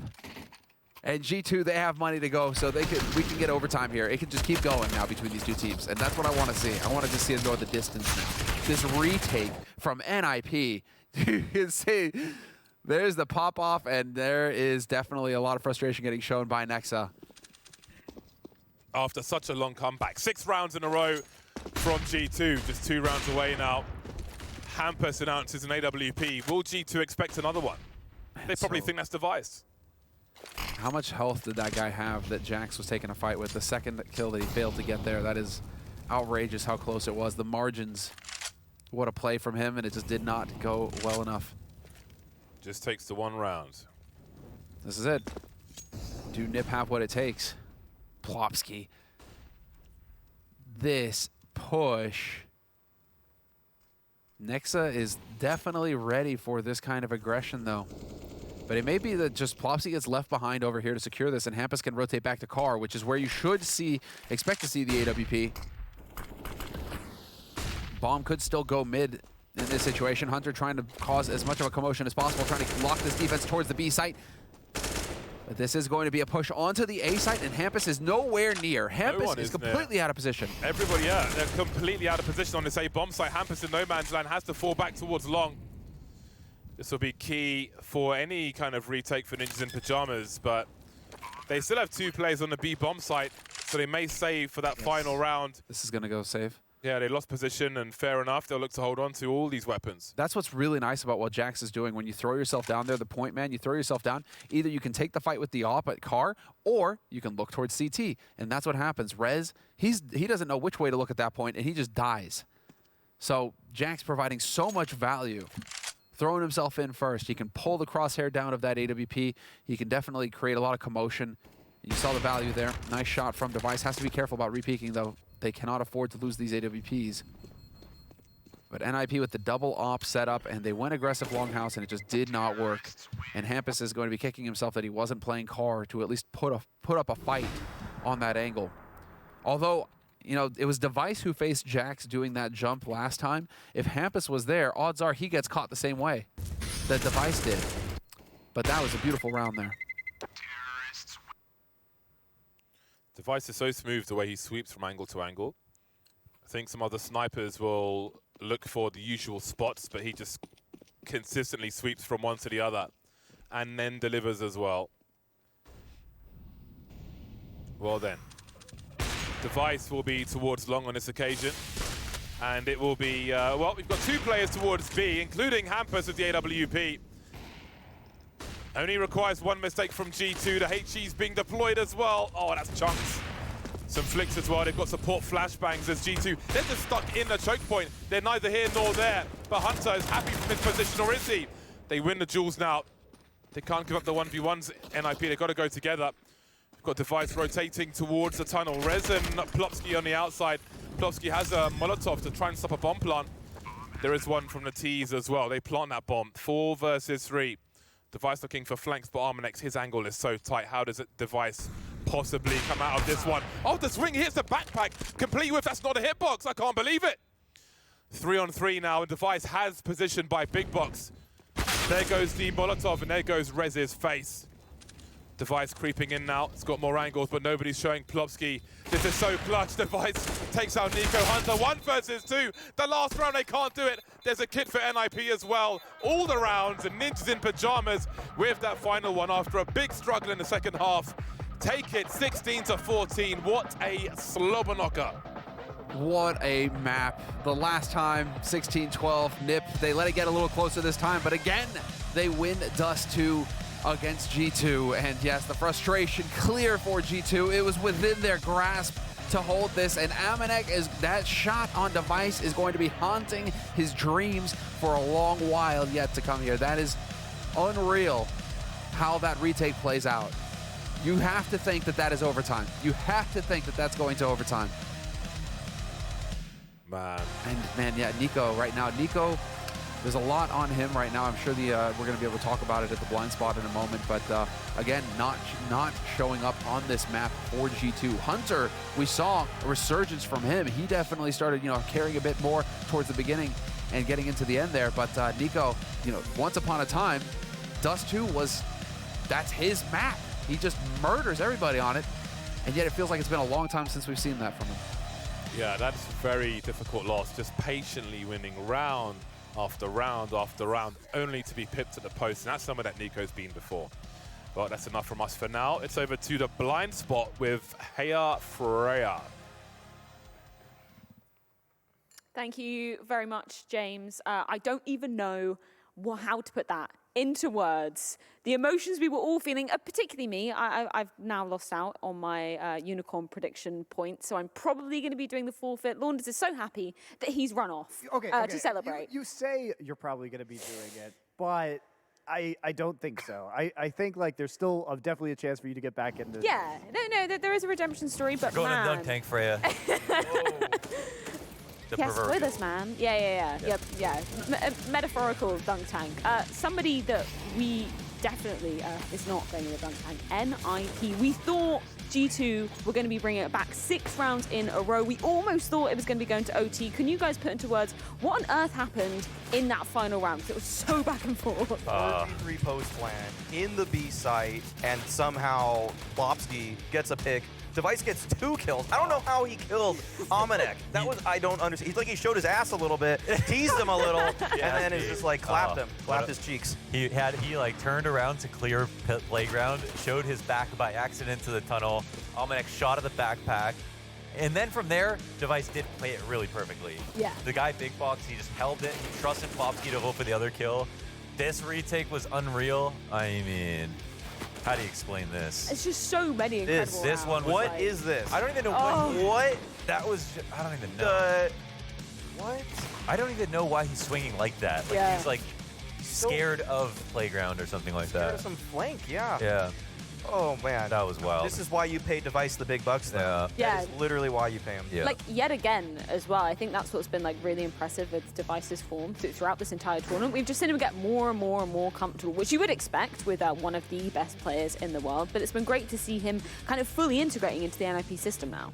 Yeah, he is making Sweden look very strong right now. Did you guys see the replay of what the hell Amanek shot at there? Yeah, it's just his backpack. He shot at the backpack?